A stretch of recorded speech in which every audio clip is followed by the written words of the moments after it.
Tuesday, June 3rd, 2025, and this is a regular meeting of the Cabell County Board of Education. I would ask you to please stand as we recite the Pledge of Allegiance. I pledge allegiance to the flag of the United States of America and to the republic for which it stands, one nation, under God, indivisible, with liberty and justice for all.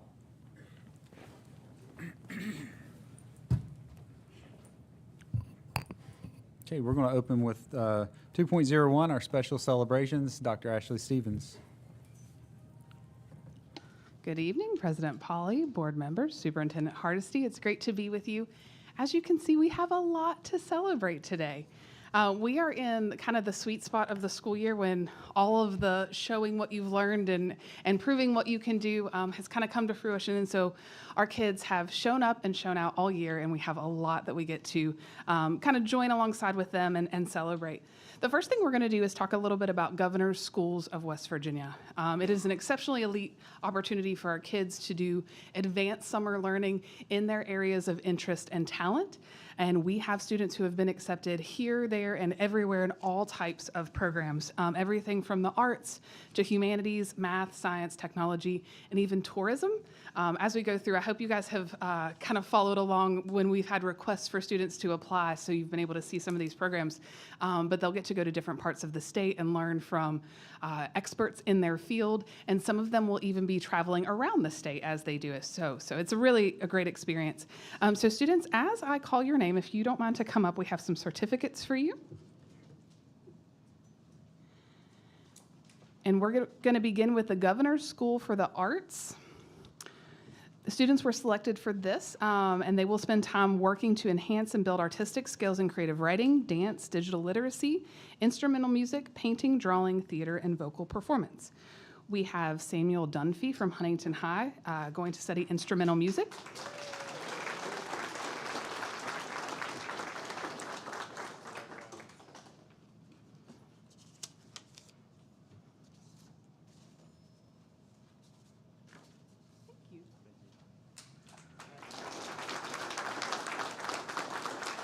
Madeline Archer from Huntington High, who will be studying studio art.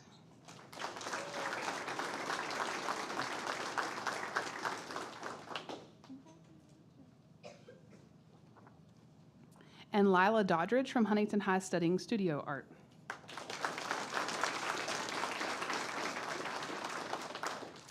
All right, next up is the Governor's Computer Science Institute. This will involve computer science, coding, programming, and innovation. These students will have opportunities to develop programs and applications that solve real-world problems, working as computer scientists and programmers this summer. Representing Cabell County will be Will Cunningham from Huntington High School.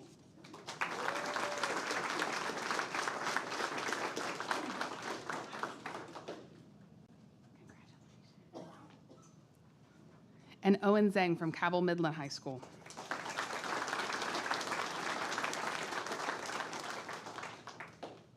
All right, next we have the Governor's Honors Academy. This is a 3-week summer residential program that encourages and supports educational excellence among rising high school seniors. It's been around since 1984 and is a collaboration between leaders of education, business, and state government. We have 3 students that will be representing us. The first is Lauren Kaufman from Huntington High.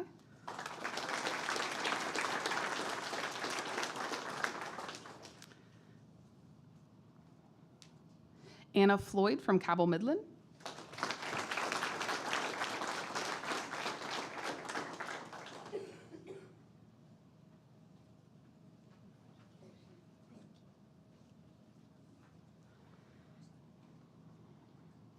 And Hezekiah Riazi from Cabell Midland.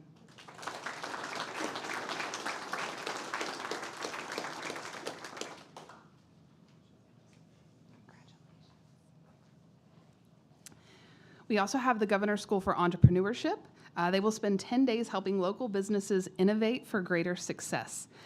They will gain valuable experience in problem solving, similar to what is done in leading global companies. This one will be hosted at Marshall University, and we are very excited for them to be learning here at home. Representing Cabell County will be Aaron Floyd from Cabell Midland High School.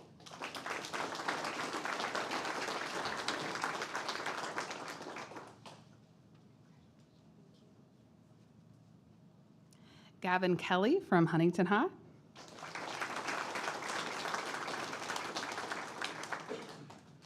And Emery Stosauer. I'm doing that one probably wrong. Help me. Stowasser, thank you, from Cabell Midland High School.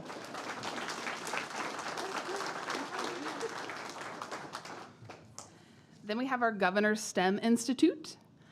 These will be middle schoolers who will be exploring the fields of science, math, and engineering to investigate everything from everyday legends to internet rumors. We have several students from Barboursville Middle, Huntington, and Huntington East. So first, Natasha Bradley from Barboursville Middle.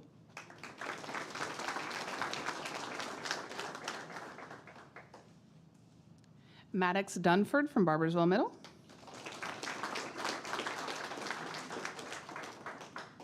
Miles Fripp from Barboursville Middle. Keena Anderson from Huntington Middle. Ethan Zhang from Barboursville Middle. Lexi Dutton from Barboursville Middle. Audrey Hatcher from Huntington East.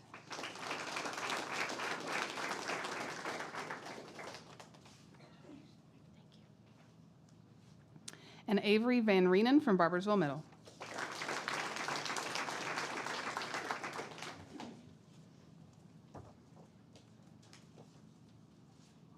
All right, we have a couple of recognitions that we have included from St. Joe. Do we have any of our St. Joe friends here with us? Okay. For our Governor's Honors students, oh, hang on, I'm so sorry, I forgot. The Governor's School of Tourism. I'm most excited. If I were signing up, this would be the one I'm going to. It's a 10-day exploration of West Virginia where students will learn about tourism and hospitality sectors through hands-on experience. They will be at state park lodges and visit significant historical sites around the state. And Amelia Riazzi from Cabell Midland will be participating.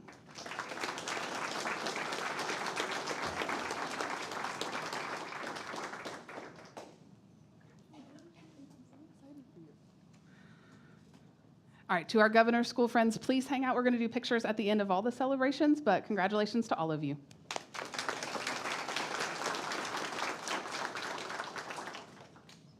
Do you guys have anything about Governor's Schools?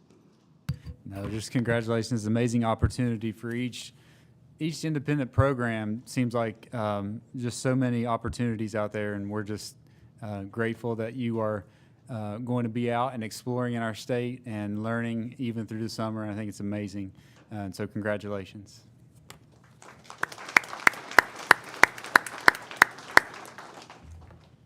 Next up, we are celebrating something that I hope you have seen before, but if not, it will be up on your screens here in a minute. The Cabell County Career Technology Center students collaborated across different programs to put together a submission for the Nucor Ken Iverson project. This was a steel sculpture competition, and they won, and it was amazing. I'm very excited for you to get to see it. And we also have Representative Marquis Schindler from Nucor. Ms. Schindler, do you mind to stand up so we can say thank you for being here?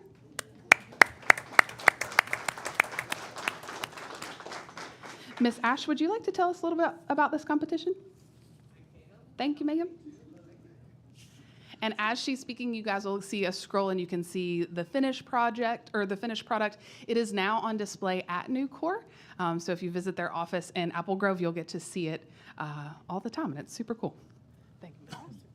So Nucor came to us and gave us an opportunity to participate in this competition called the Ken Iverson Project. And we were to take items and material that they donated to our school and produce something that displayed West Virginia. And the things around what we love about being here in West Virginia. So I took it to the school and we brought in to the table 3 of our departments and 3 of our CTE programs. So as you can see there, we had our graphic design department design the what we were going to do with the Nucor steel. And then we took it to our welding department, and then they decided how to put it together to make it presentable and that it would stay as one structure because it can only be welded together, and we could only use the material that they provided to us and then anything we needed to add to it to make it stay, but it all had to be welded. And then we took it to our collision repair, which was very outside the box, and they really thought I was crazy. And I said, you need to think about how you can make this colorful. So add your color to it, right? But they're used to painting a truck bed or a car panel. So they were like, are you sure? And I'm like, yes, you can do it. So the students that you saw in the pictures are the students that did it. That is the final project. And we are so proud of the job those students did with their instructors to put that together. So it was a competition across our area in the state and that Nucor had brought on board. I don't remember, maybe Nucor could remind us, I think there was 4 teams maybe or 5 that competed, and we had it on display in our lobby, and then you had to go on and vote online, and then the winning team we were announced. And so now Nucor possesses the item and the display. They will have it for a year on display at their business, and then we will receive it back. And at our new Woody Williams Center, we are going to find an appropriate place to display it at the new center, because that was a promise I made to those students and staff that we would display it at the new building. So those students, I got a couple here, so and one of the instructors. Yeah, bring them on down. Okay. Guys, I don't know who's all here. There's so many people. There's so many people here. But I know Mr. Payton's here, and I saw a couple students come in. So if you participated in the Nucor project, if you don't care, come on up front. Yeah. Introduce yourselves. You're the only one? What? You want to speak? No, you don't want to speak?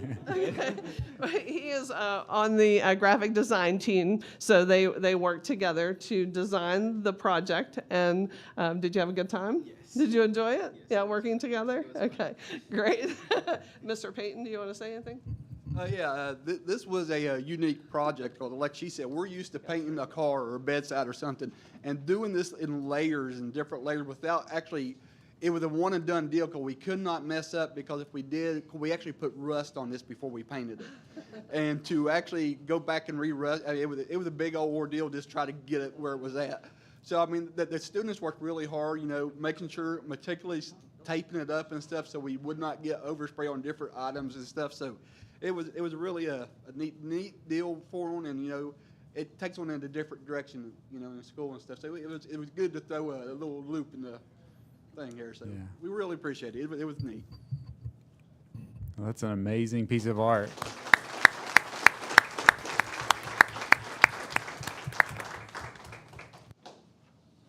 When you guys get to see it in person, the base that it's on is shaped like West Virginia, but so are the feet. It's the coolest thing. I love it.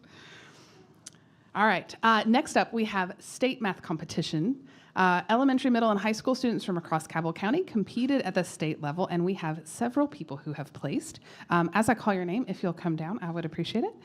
Asher Sisko placed 3rd place. He's from Cox Landing in 5th grade.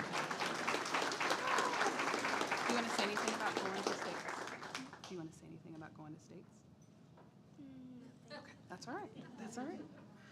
Oscar Tortorelli. I'm going to get it right. We're going to keep winning in such a way that I have to practice. Oscar, you want to talk to us a little bit about it? I don't know what to say. That's okay. Did you like the competition? Yeah, This is not your first time going? it's not. Nope. Are you excited to try to go again next year? Yeah. Awesome. Perfect. Wyatt Jordan, 1st place from Cabell Midland High School in 9th grade. Elijah Lancaster from Huntington High School, 14th place. And Gabby Robertson from Cabell Midland High School as well. You guys have celebrated Gabby recently. Can you tell us a little bit about competing at states? Sure, thank you. Going to states was a great experience, and I'm really thankful to my teachers and everyone who helped me get there. So, thank you.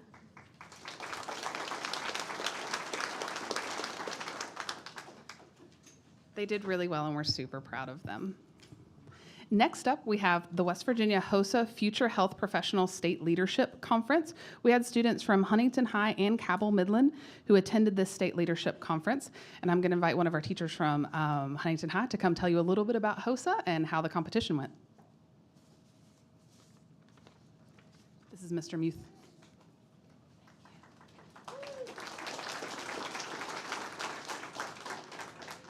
Good evening. I'm Mr. Muth, so I'm from Huntington High. I'm the advisor for the HOSA chapter there.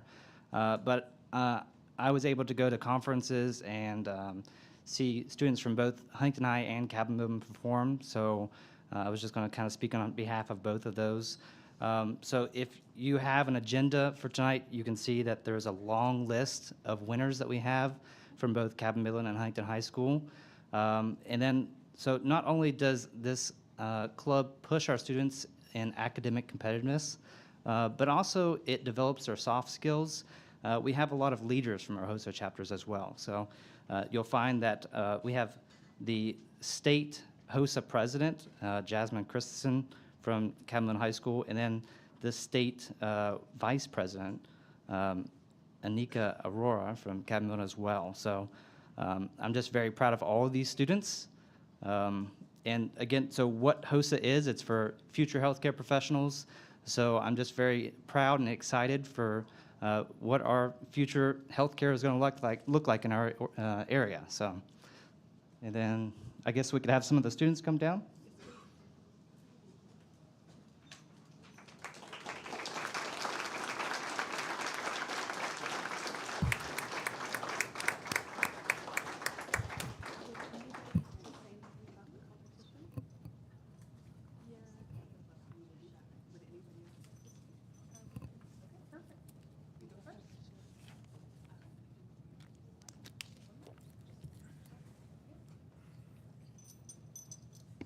Hi, I'm Jasmine. I'm the current West Virginia HOSA state president. I've dedicated the past 3 years of my life to HOSA, 1 year as a delegate and then 2 years as state president. I was the youngest state president and the first person to be elected to 2 terms. And I was really, really grateful for the organization, and I still am. I would say that it's probably the best decision I made within 17 years to join. I have joined like a family of people who I feel like really want to see me succeed and who support me in everything I do, and I'm really grateful for the advisors, the teachers, and the people within the board and everywhere who have come together to make it possible for us to share HOSA. It's given me a lot of leadership skills, it's given me a lot of confidence, communication skills, but more importantly, it's built that family and that trust and that bond that I have a network of people who I know are behind me in pretty much everything I do, healthcare or within my personal life. So HOSA is really important to me beyond the competing, just within the skills that it's brought to my life and the friendships that it's given me along the way. Great job.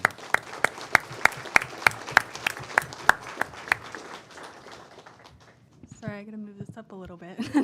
My name is Rochelle Singer. I go by Ray, as a lot of people would know me. I go to Huntington High School. I just graduated. Mr. Muth was my advisor. I was in HOSA for 2 years. And to go along with what she said, HOSA is amazing. That's just the word for it, amazing. I won 3rd place twice, both years. I was available to go to internationals both years. Sadly, I was not able to go both years. But HOSA is just, you form such a great bond and you learn so many new things and you can just grow. It's just such a great program, especially if you want to go into healthcare. It can give you a great look on a resume and give you a great look on a future job, and just the character that you can build. It's just an amazing program, and I'm really happy that I got to do it, and I'm really happy the friends that I've made. I know, like, Jessie, she's amazing, and I'm happy, like, she got to do it, and I'm so happy, like, underclassmen. We brought a lot of underclassmen in this year. Oh my gosh, I'm sorry. I'm really getting teary. No worries. Take your time. But we brought in a lot of underclassmen this year, and I was my school's HOSA secretary. So I was 3rd in line, and I was so happy to see so many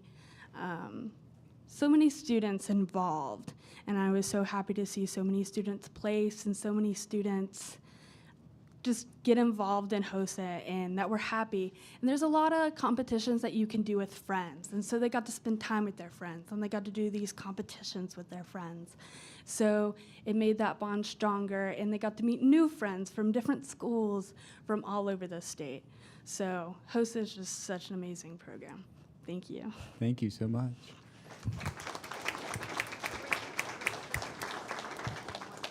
Would you all want to tell us your name and what competition you participated in? Is that too much? That's okay, no worries. So I'm Jazz again, and freshman year I competed in midterm and got third. Sophomore year I did midterm and got second place, and then my junior year this year I did prepared speaking and I got second place. Very good. Yeah. Hi, I'm Emma, and I competed in HOSA's Healthy Living category and got first place. Hi, my name's Jessie. I competed in the research persuasive writing and speaking about GLP-1 agonists and if they should be available to everyone. It's more of like an opinion-based question, but I placed second for it. Very good job.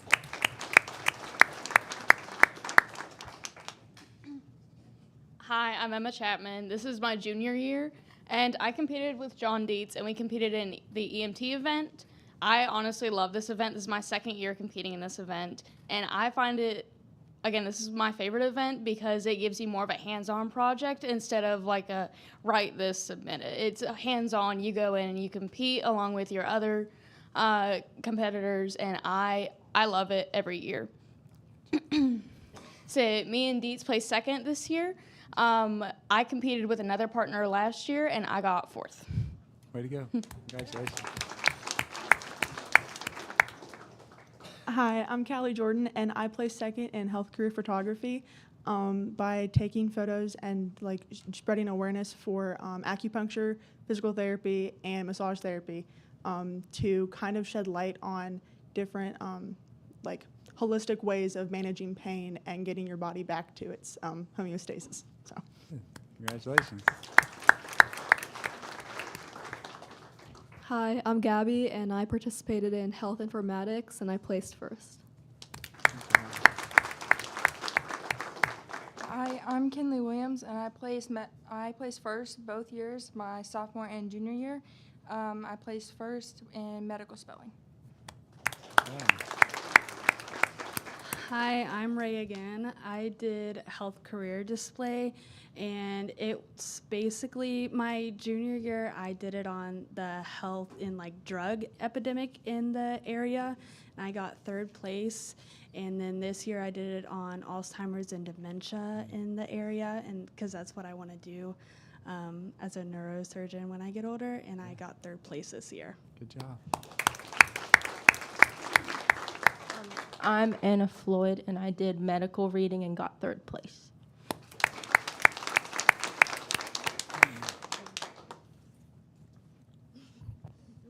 All right, congratulations to each and every one of you.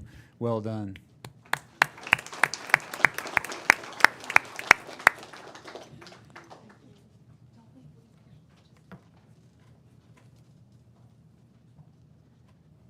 We have one group left, and they have kind of a two-pronged celebration. The Cabell Midland FFA students competed in a competition that I'm not going to tell you about because they're going to do a better job of it than I can. Also, several members earned their West Virginia FFA degree, so they'll be telling you about what that is and what goes into that. So on behalf of Seth Neal and Ryan Clegg, the leaders, we're going to turn it over to the kids. We're out. Good.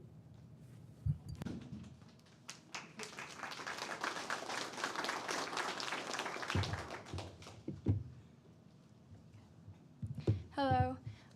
My name is Kinsey Spears. This is Kendall Carter. We're here representing our Cabell Midland FFA chapter. We just have a few things that we would like to introduce to you and kind of tell you a little bit about our program. Well, where? On Friday, March 21st, Cabell Midland FFA students competed in our Southwestern Regional Tractor Driving Competition, where members must operate a tractor or a zero-turn mower through an obstacle course, take a written exam, and an ID tool and equipment parts, and scholastic speaking contest, where students show off their public speaking skills. We are proud of all of their hard work and dedication. As I call your name, will you please stand? Now, here are the results. Zero turn contest, first place, Kenzie Spears. Second place, Allie Walker. Sixth place, Kendall Carter. And now for our large tractor competition. Second place, Kendall Carter.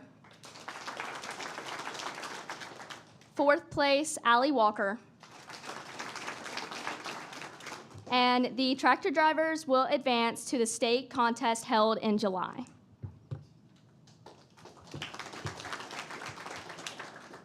So along with our tractor driving, we also did scholastics competitions. Now, this is a few parts. There are a few different competitions, including Creed Speaking Leadership Development Event, or an LDE. Recognizes outstanding FFA members first year for their ability to present the National FFA Creed from the memory and answer 3 questions related to this. Our chapter brought home third place by Aaliyah Armentrout.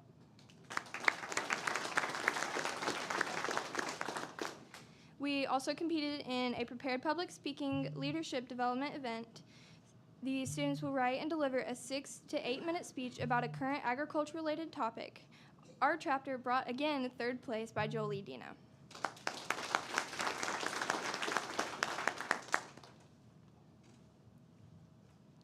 The extemporaneous public speaking leadership development event showcased their agricultural knowledge and ability to think on their feet by giving a speech and answering questions with limited prep time. Fourth place, Kaylee Smith.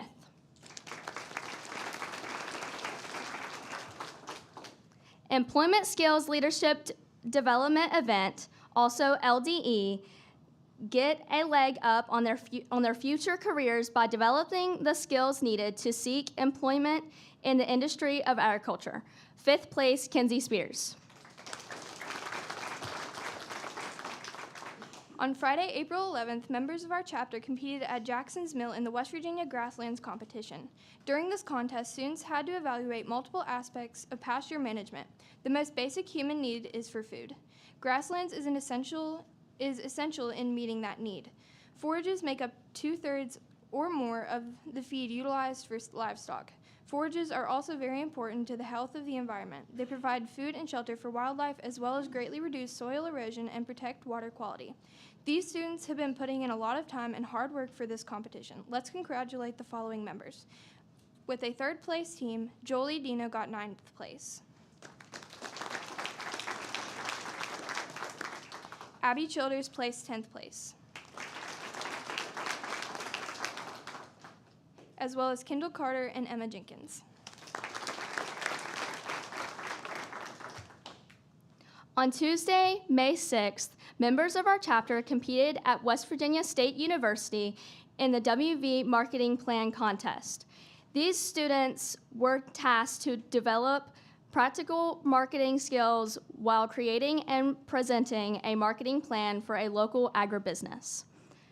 Over the past four plus months, these students have been working hard to complete a marketing plan for a local business, and then a contest day, they presented this plan to a panel of judges.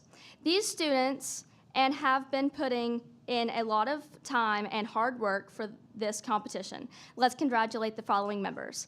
As a second place team, Kenzie Spears, Aaliyah Armentrout, and Emma Jenkins. Several members of the Cabell Midland FFA will earn their West Virginia State FFA degree in July. The State FFA degree is the highest achievement granted by our state association. As with the Green-Handed chapter degrees, there are minimum requirements to be met. Some of the requirements of the State FFA degree include active membership for at least 2 years in agriculture education classes, committee chair or committee member, having a satisfactory scholastic record, participated in at least 5 FFA activities above the chapter level, community service hours, at least $1,000 earned or invested or worked 300 hours in excess of scheduled class time or in a combination thereof in a supervised agriculture experience program or SAE. Ireland Ball, Abigail Childers, Emma Jenkins, Angela Schaefer, Kaylee Smith, and Savannah Sowers received this award.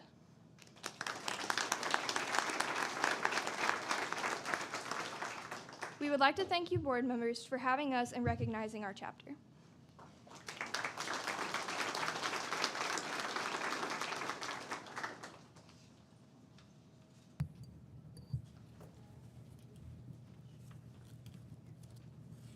That concludes celebrations. If you guys don't mind, we'll do a few pictures. Absolutely.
Melissa. And then explore Huntington East and Huntington High.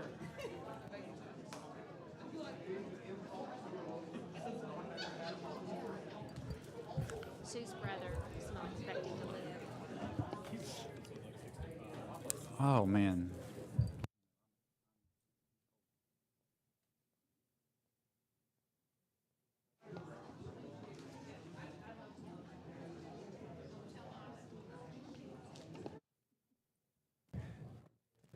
Yeah.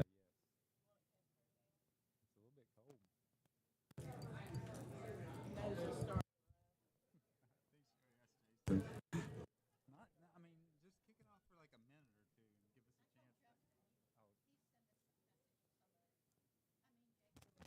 it down. Or turn it up. Make Yeah. it warmer. Yeah. Kick- Okay. Kick off the air, at least.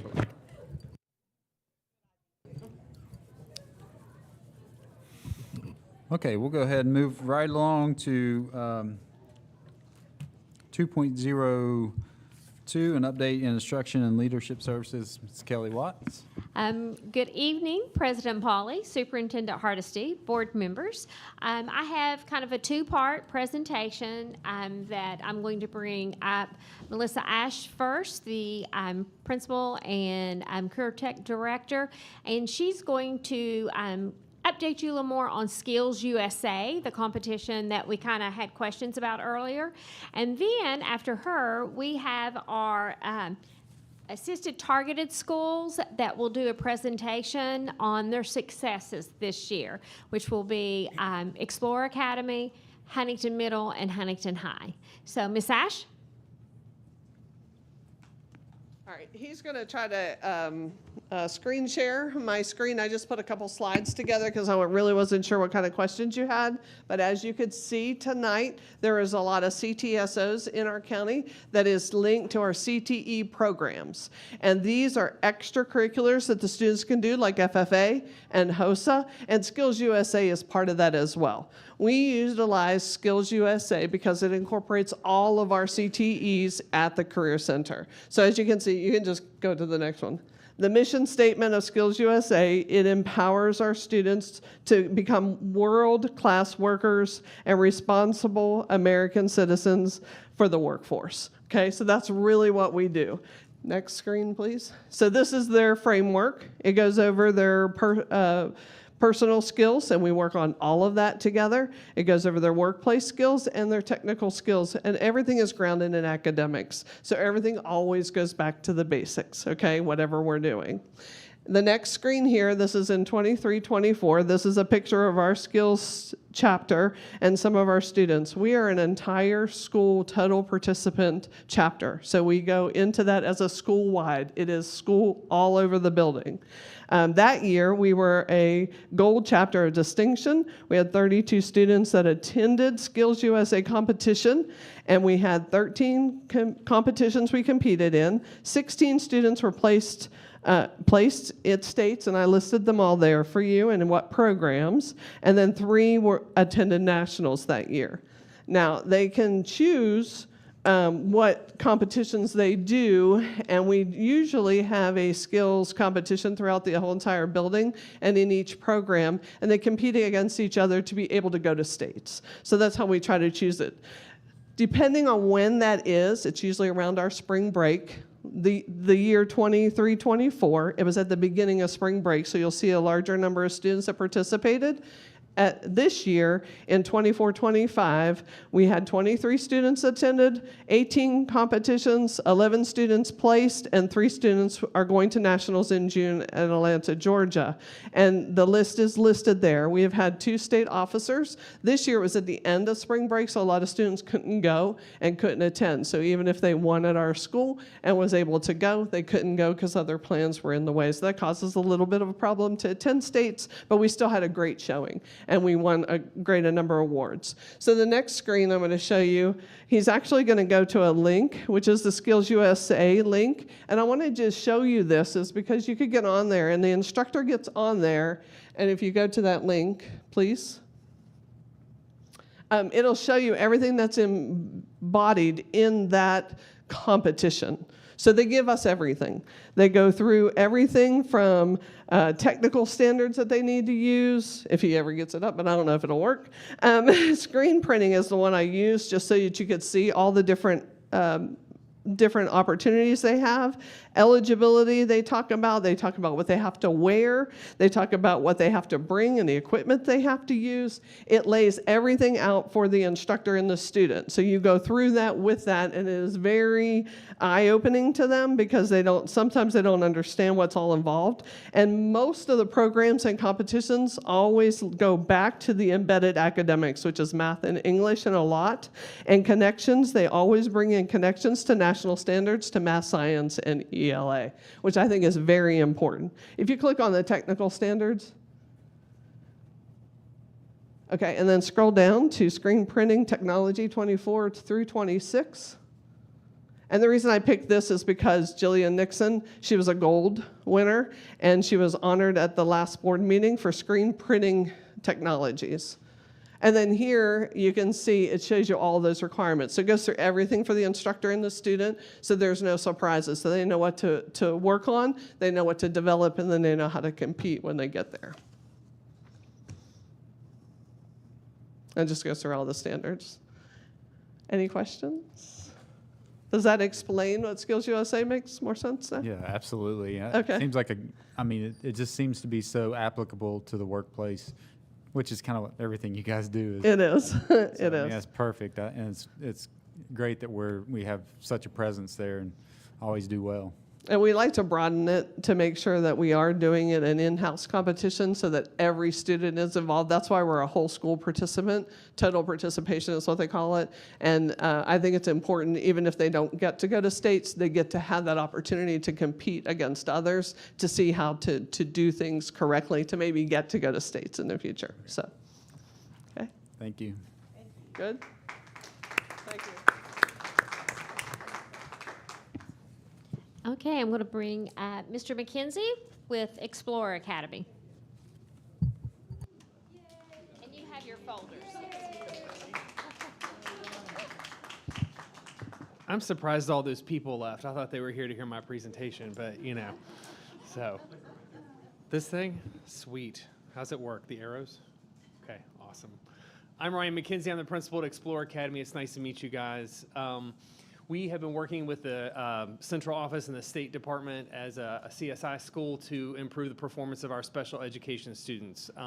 We were put on that list because of the performance of our special education subcell. So our mission, of course, is to inspire and empower our crew to lead with curiosity and compassion, and becoming a model school for West Virginia by supporting learners who master knowledge and skills, promote high-quality work, and are of good character.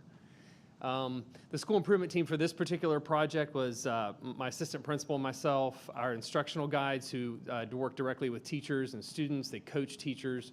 And also we have two special education teachers, one who does mostly pull-out services and one who works mostly with self-contained children. The overall process is that we all collaborated with everybody, including the Department of Education, Cabell County Schools, staff, and parents. We brought in ICLE to work with a few teachers. And also EL education. We are an EL education school, so we worked with them as well. We maintain focus on using data to pinpoint areas of student weakness in the special education subcell group. We maintain our focus on providing high quality small group and intervention work. That's something we have been working on for the past few years, really making sure our teachers understand how to use data to drive those small groups and then deliver effective interventions with students. We refined our behavior system in collaboration with the PBIS. If you look in Weavis, we got a lot of write-ups, and that's because I'm an old secondary person, and when I came down to elementary school, I made him start using Weavis like we did in secondary, which is when a kid has a behavior issue, it gets written up in the system. We use it as a way to also have reports to run on students. So when a student is struggling with behavior, the team can meet, we can run that report, we can pinpoint areas they're having problems, times of day, the type of behaviors that we're seeing, and then put in place appropriate supports for those kids. We also ensured that the special education students are provided access to additional support, such as after-school tutoring. Some of the data we look at continually is iReady data. The special education students demonstrated 10% growth in math proficiency, and I believe it says 16, but I'm old and don't have my glasses, in reading proficiency. And then on the GSA, our students have also gained slightly in proficiency there as well. This is a lot of really tiny writing. The purpose of this goal was to ensure that the services that are in the IEPs are actually what the kids need and that they are being delivered with fidelity. So this particular goal was around looking at the IEPs. The Department of Education came in and did a compliance check. They said we were the first school they've ever done a compliance check on. It had 0 errors. So we were very proud of that. And then we made sure that our teachers had the skills we did the West Virginia co-teaching modules on Canvas, made sure our teachers knew how to work together to help students. We also worked closely with all the ECATs in our classrooms, so they were provided direct PD within our school to make sure they're effective in working with small groups with children. Goal 2 is about behavior. So we wanted to help provide additional supports for our special education students to improve their behavior. We did not make this goal. That percentage, the original percentage, it was 39%. We're at about 37% for this year. Again, we use it as a record-keeping system, and sometimes those kids struggle, and that's okay. And we use that to make sure that we're getting what kids need as far as behavior plans. Goal 3, the attendance. The attendance for this year is not out yet, but last year we hit 91.5, so we should be pretty close to it this year, if not on target for improving our attendance overall. And that is what I've got for you. Do you guys have any questions for me? Nope. Okay. You're welcome. Thank you.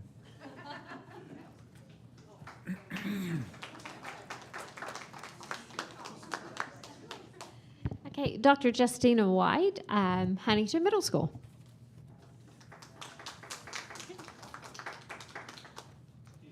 All right. Good evening, Mr. Hardesty, President Polly, and board members. My name is Justina White, principal at Huntington Middle School. Our presentation tonight is focused on mostly this year, so I'm going to talk about that in a minute. So our mission and vision at Huntington Middle School, our mission statement at Huntington Middle School: students are safe, on task, accountable, respectful, and learning every day. We say that every morning as a part of it, and we preach it all the time. Our vision statement is new this year. Huntington Middle School aims to make every day count by inspiring and preparing our students to reach their fullest potential in a diverse, ever-changing world. And then our motto that we say regularly is "Every day counts at Huntington Middle School." In fact, every morning on announcements, it is "Every day counts here at Huntington Middle School," so make it a great one. Our overall process for this plan, we were identified as a CSI ATS school in the 22-23 school year, but I was hired as a new principal this last summer. So at that time, I met with West Virginia Department of Education, and we talked about our CSI ATS plan, and that we agreed at that time that a realignment of our goals due to a change in West Virginia Department of Education staff and a new administration change at Huntington Middle School. So we have completely started at 0 pages, wrote a 20-page document, and I promise not to share that entire thing with you tonight. But our past goals have been addressed, and so this year is a moving forward with new goals. So the first phase of the process was to develop a improvement team. So our improvement team included myself, the principal. We had Lauren Cooper, a math teacher, Lori Bowen, an English language arts teacher, Jonathan Jefferson, special education teacher, and our academic coach, Danielle Irby, who has joined us tonight. We did have a few other people who joined us for meetings throughout the time, but this was our regular, consistent group, and we met on Tuesdays after school. So as I said, we started with a blank document, and we started with 4 categories, and those categories were identified through the state as we went through. But we are targeting our special education population due to our plan. So a lot of what we do is we compare our whole school data and then break it down to our special education population at the same time. We do a lot of comparisons, see what growth we're making, what changes need to be adjusted, and that process. So I send out a weekly newsletter every week, and a part of our newsletter includes our CSI ATS plan, and we update the data on it. So we talk about it as a group, and then we share it with the staff, and we meet with them in team meetings and go through that process. But we've had multiple State Department visits. In December, we had a special education audit. In January, we had CSI ATS visit. During this time, they do walkthroughs, they do interviews, they talk to our students, staff, talk with administration, they debrief and provide some feedback. They were different groups, but they do communicate within the State Department, so we haven't had CSI ATS visits multiple times, but when they did come, they already knew everything that had happened in December. We do data checkpoints 3 times throughout the year and provide our progress of the what we're doing to meet our goals. And we've also met with model schools. It was formerly ICLE, and we work with a consultant with an emphasis on special education. So before jumping into our goals, I think it's really important for you to know our school population. So we ended our school year with 574 students at Huntington Middle School, and 187 of them have an IEP. That's 32.6% of our population, significantly higher than our state average. We have a very transient population. We had 763 students this year. Our October count was 601 students. So our numbers have fluctuated throughout the year. We've had 228 students total with an IEP, and our IEP percentages over the past couple years have ranged from 25 to 34%. So you see that's a significant group of our school population. So when we broke down our goals, our first goal is English language arts focused. So the goal is by June 2025, so here we are, 70% of Huntington Middle School students with an IEP will increase their reading iReady scale score to meet their individual typical growth score as measured by the iReady assessment.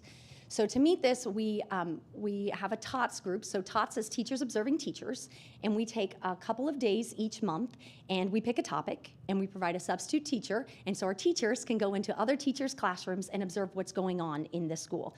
And we focused on active reading strategies, writing strategies, closed reading, annotation, and more things for English language arts. As I mentioned before, we have a model schools consultant. We had an emphasis on co-teaching in ELA. Our consultant met with the co-teaching teams to discuss strategies and co-teaching models that best meet the needs of our special education population.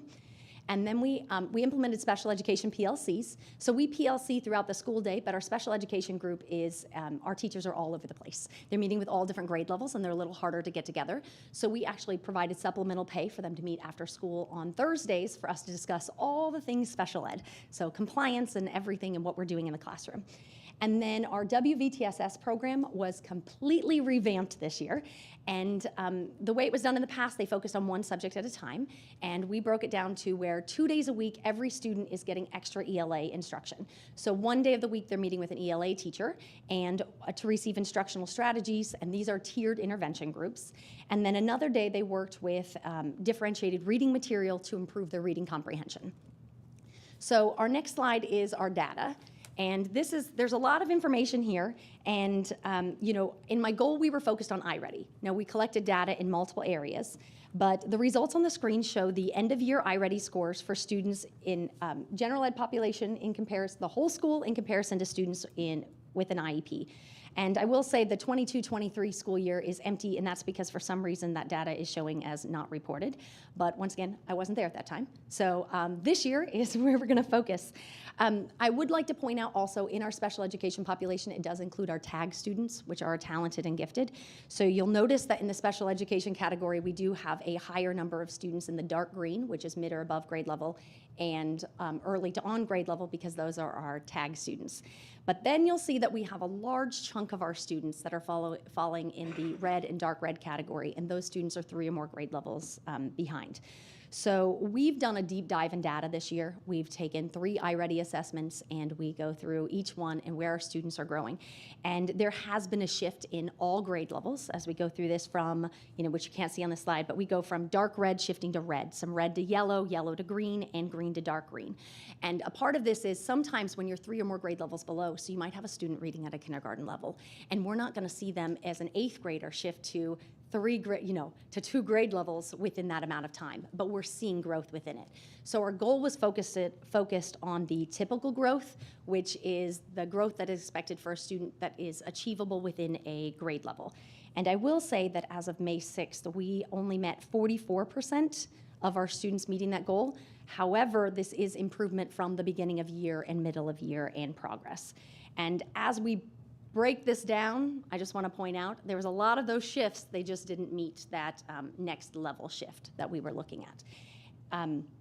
But by comparing growth from year to year, there definitely is, there's growth.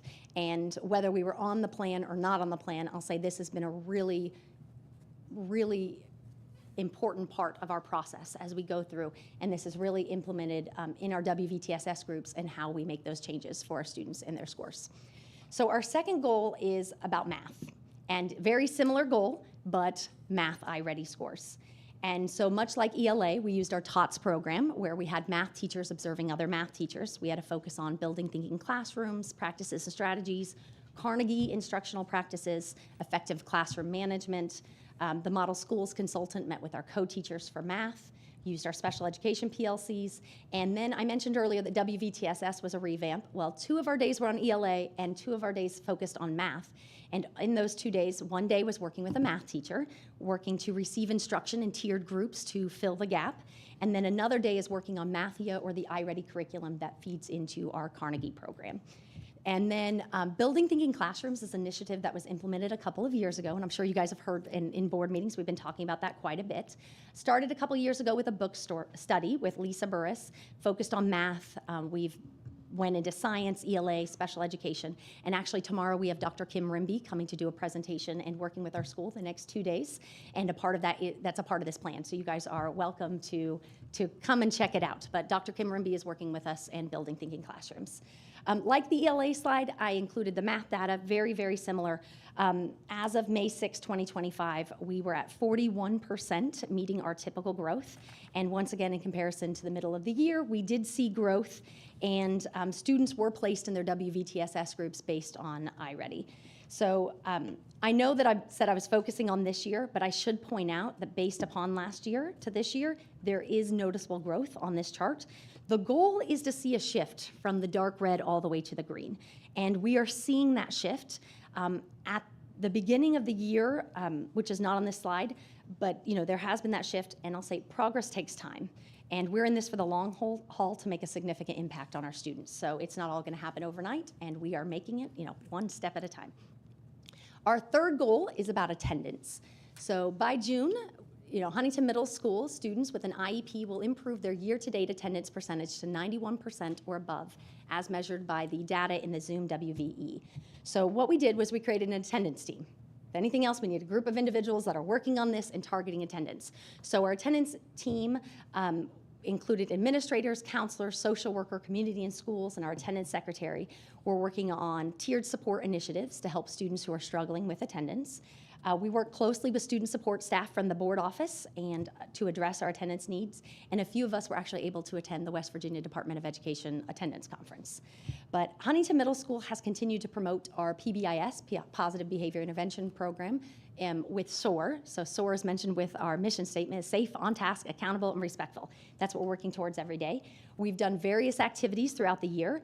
I've had a daily promotion of our school motto. Remember, every day counts here at Huntington Middle School, and we talk about it all the time. The students running for student body president and secretary and all the things they were advertising, every day counts, because they all know that it matters. So some of the students see me outside of school, and they'll like, every day counts, Dr. White. I'm like, yes, it does. So, if nothing else, they know that being at school every day, it absolutely does count. We say it over and over again. We made phone calls home from our community and school partner, and we've also used our teachers. When we see attendance is dropping, we're calling people, we are showing up at their houses. But we've had monthly attendance drawings for students who've met attendance requirements of the month, and sometimes even shorter than a month time frame. We set individualized goals with students who are struggling in attendance. We had fun activities like February to March, we did March Madness attendance. So we started with a big bracket. Every homeroom's competing against another homeroom. The homeroom with the best attendance moves on to the bracket. And at the very end, the winning homeroom got to hang out with Marshall University women's basketball team and receive prizes and have some time with them. And they were really excited to be the winning Bankston's Bees. Other times throughout the years, we set attendance goals. Our students got to attend an early activity early with a VIP pass. Great attendance equals being a VIP. We also celebrated attendance on locker tags. If you've been in this school, you've noticed that we decorate lockers with certain things, and perfect attendance every quarter. Got perfect attendance. Actually, my son mentioned one time, he goes, "Mom, I noticed that students have perfect attendance. Does that correlate to a 4.0 GPA? Because there are quite a few students that have both." I'm like, yes, it does. So we have that conversation a lot at home as well. But when collecting our attendance data, we focused on the percentage attendance year to date and chronic absenteeism. So the attendance data on the slide is the number of attendance days divided by the total possible attendance days year to date. And the data was once again broken up with all of Huntington Middle School and our students with an IEP. Chronic absenteeism, I want to point out, is not on this slide, but we talk about it a lot. It's when a student misses at least 10% of the school year, regardless of the reason. So this includes excused absences like being sick, as well as unexcused absences. And that's a message that we're trying to send out to parents. So important to be at school. So, when we're sick, those still count as our days. It's not, if it's an excused absence, that doesn't mean that they're not chronically absent. So that's a number that we're meeting. So our goal, I want to point out, was 70% for academics, if you noticed that earlier. The reason that we focus 70% for academics is because almost 30% of our population is chronically absent. So when we're trying to make a goal and make growth, if they're already missing more than 10% of the year, although we want everyone to make growth, we thought it was more achievable to work with it, to focus on growth based on the students who are in school. Our chronic absenteeism is about 30%. Our special ed chronic absenteeism is 46.04%. That greatly impacts our academics, and we are working with them closely. But I will say that is slightly down from last year, 46.09. Over the years, we've had an increase in students with IEPs and slightly increased absenteeism. We did not meet our goal of 91%, but we were within 0.6%. And I would like to note that this year, the overall absenteeism is better by 1%. And the Institute of Education Science says that the United States is facing a national attendance crisis in education with a significant rise in chronic absenteeism. So it's not just Huntington Middle School. But looking at the data of all the schools around us and middle schools, their absentee percentages, they're getting worse. And ours are relatively staying close to the same. So I have to say what we're doing is working. We're not progressively getting worse, but we're making progress. So if you would have told me years ago that these would be the numbers we were looking at, I would be shocked. But this is a national crisis that we're working on, and we're making a difference one day at a time. Our fourth goal is about behavior.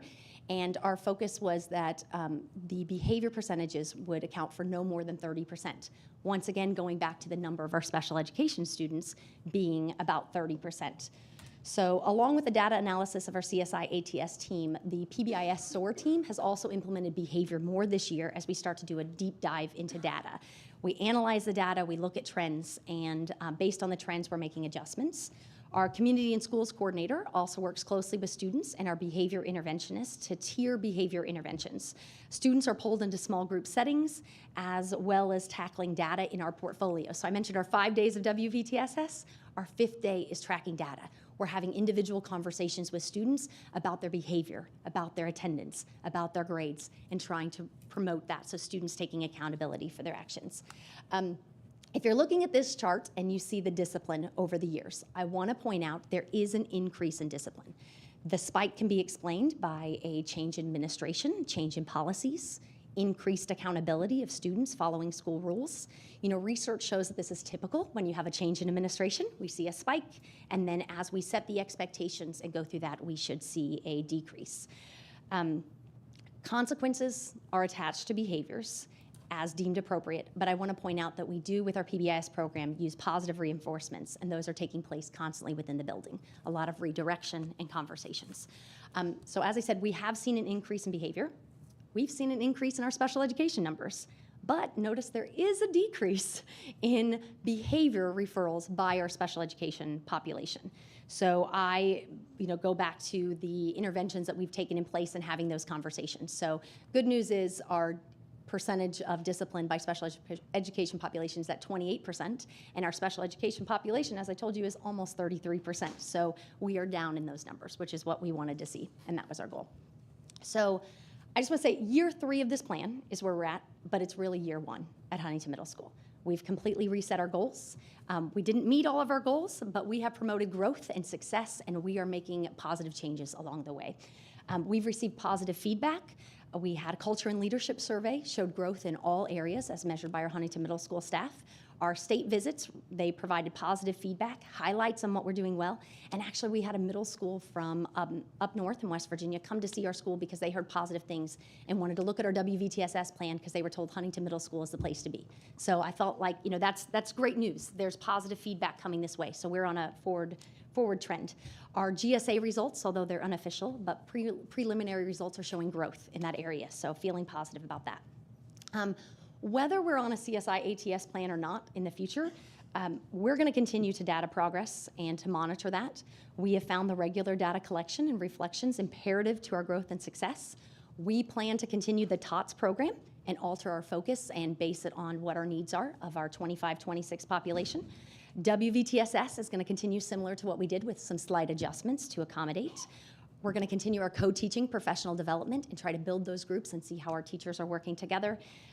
We're going to continue our attendance and behavior initiatives through SOAR. So I've had the pleasure of seeing the growth at Huntington Middle School through different perspective as an academic coach 2 years ago, and then now as a principal. And I am so blessed to be here at Huntington Middle School. We've had a great first year, and I'm really looking forward to the future at Huntington Middle School. So thank you guys so much. I don't know if I know some of those numbers are a little bit astonishing, and you take ownership that, hey, this is what it is. But I mean, it is quite obvious that you have a plan, you know what you're doing, and I look forward to seeing the continued growth, progress. I think it's coming. Thank you. I have a couple meeting them where they are and moving forward with that. So that's what we do. I love your energy and your spirit and your positive attitude. It's really joyful. Oh, thank you. Thank you. Thank you. I have a couple questions. Okay. What is the WVTSS? So West Virginia Tiered Support System. It is in the middle of the school day. So in our lunchtime rotations, we have three rotations. One is them going to lunch, one is intramurals, and the other one is WVTSS. So 5 days a week. Our plan at Huntington Middle School, they meet with 5 different teachers over the 5 days, and they're targeted based on their iReady scores. So we have reading groups based on where they're scoring on iReady. We pull the data, we look and see this group, what they need, and we adjust our instruction based to their specific needs, and do the same thing in math. So every student's schedule looks different, but they have, the way we do it, they have their Monday schedule, Tuesday, Wednesday, Thursday, Friday schedule. And they do 5 different things. It's really kind of a crazy thing. So Danielle is here, our academic coach, and I told her about my vision and my plan, and everybody's like, that's an impossible task. But we made it happen. Our students all know where they're going, and they're all learning. Mission Impossible. That's big right now. Yeah. I have another question. I have a couple questions. Okay. The iReady testing. How do you feel about that? How do your teachers feel about that program? Well, the data is really important for us because it helps us grab universal data that we can pull information from. So the testing is really helpful. And the 3 times a year, beginning of year, help us make our placements of where we're at. Middle of year, make some adjustments along the way. End of year is a little bit more challenging because sometimes by they've gotten to iReady testing, they've just done their GSA for 4 days and they have taken, iReady, so kind of end of year is a bit of a struggle, but it's very important, and we really make data decisions at Huntington Middle School. So my real question there is, what do you think about that program? So we don't use the program for our entire population. So at the elementary level, they use iReady for their population. At the middle school level, we only use it in some of our special education classrooms. The majority of our students are not using the iReady program. We're only using it for testing and data collection and adjusting our other curriculum based on that information. That make sense? Yes. Okay. Yeah. You're not using it for instruction, except in special ed, and you're using it just for And to explain evaluation. that process, we use our Carnegie is our program that we use for math, and Carnegie has a program called Mathia. It's and it's an online supplement that it's a part of the program, but they use it and they answer math questions, and it ties in with their material they're learning in class. But Mathia is not differentiated for each student. So Mathia meets the curriculum. So we use iReady for some of our special education population because it meets them. If you're scoring at the kindergarten level, I'll go back to this, and you're at the kindergarten level and you're in middle school and you're trying to answer middle school questions, that's a challenge. They may not even be reading at that level, and there's some adjustments. So the iReady meets them at their level and is helping us bridge that gap a little better for our special education population. And then our other students are all using Mathia. So I know you're doing the Building Thinking Classrooms PD for the next 2 days, correct? Yes. Now, I wanted to sit in on that. I've done that before at the thing last summer. I can't remember what was it. The Excellence Summit? Yep. Yeah. Come join us. I went to 2 of them last year. I really love that woman from Arizona who did the training. But I can't come in the morning. Are you going to still be doing that in the afternoon? We will be all day the next 2 days, and our teachers will be fully immersed into the thinking world. Okay. And up and moving. Good deal. And I wasn't quite clear on how your school and the other 2 schools got identified for this CSI So ATS. I inherited this, but it Right, was through the special education population, their data and their subset. So they broke down the data, and the need is there for our students to get a little bit more support. in And all special three ed. schools in Cabell County were identified through their special ed program. Yes. Is that right? Yes, through their The test needs scores. there that weren't being met, apparently. Test scores. What is showing on test scores? For their test scores. Yes. So it's Title I schools. Okay, only the Title I schools. It's the 1% of the 1% of the 5%. They are above the 1%, 5%, but, so they're ATS schools, they're not CIS schools. I believe you may need to explain the 1% and 5%. Yeah, you lost Just take me a moment. there. Where's Gina when you need her? So of all special educations, at the middle school level, there is the 1% of the bottom 5% is pulled. Well, when you look across the state of West Virginia, there's not that many middle schools or high schools that receive title funding. There aren't? No. It's, the majority of title funding is at the elementary level. Oh. Yeah. So, Okay. so it's only on title schools, and so they pull all that data and they break it apart in subgroups. And so we have a very high special ed subgroup in many of our title schools. Right. And so they look at that percentage of the Gotcha. subgroup. I think that's it. Thank you. Thank you. Thank you. Okay. Jody Cunningham, Huntington High. And there's even fewer high schools that are title schools. But if you see, we chose to fund our high schools because of all the feeder schools that feeds into Huntington High. The majority of our Title I schools are in the Huntington High population feeder schools. So, you ready? Am I ready? Yes, sir. Thank you. Appreciate it. Good evening, President Pauly, Superintendent Hardesty, board members. Thank you for the opportunity to speak tonight. I brought along Assistant Principal Ward, and I brought a couple other people, but they had to leave a little bit early, so I'll miss them and have to pick up their slides. So Ryan McKenzie went quick. I'll try to see if I can stay in his time range. So at Huntington High School, we have a there's in the high school range, they talk about the 3 E's: to be employed, to be enlisted, or to be enrolled. Well, we changed that at Huntington High School 3 years ago when I went back to Huntington High, and we played a little bit on the words a little bit. Huntington High School, HHS. We want you, when you graduate, to be hired or go to higher education or go into some kind of service field. So, and when we talk about the service field, we're going into the military or into something like a police academy, fire, EMS, something of that nature. So that's our goals. And that's a little play on the words of when they talk about high schools are supposed to be for the 3 E's. Well, we made them HHS. So that's, of course, our vision, our mission, and it's on the paper. It's in small print. I could read it for you, but I'm not going to. I'm going to go ahead and move on. And then I'm going to move over to the side over here because it seems that all of it's in small print, and I'm getting old. Yeah, can I have that? We need bigger TVs. So a CSI team was comprised of several members, and as over the last 3 years, a member or two might have dropped off of this, and then we added some people, but this was this year's members.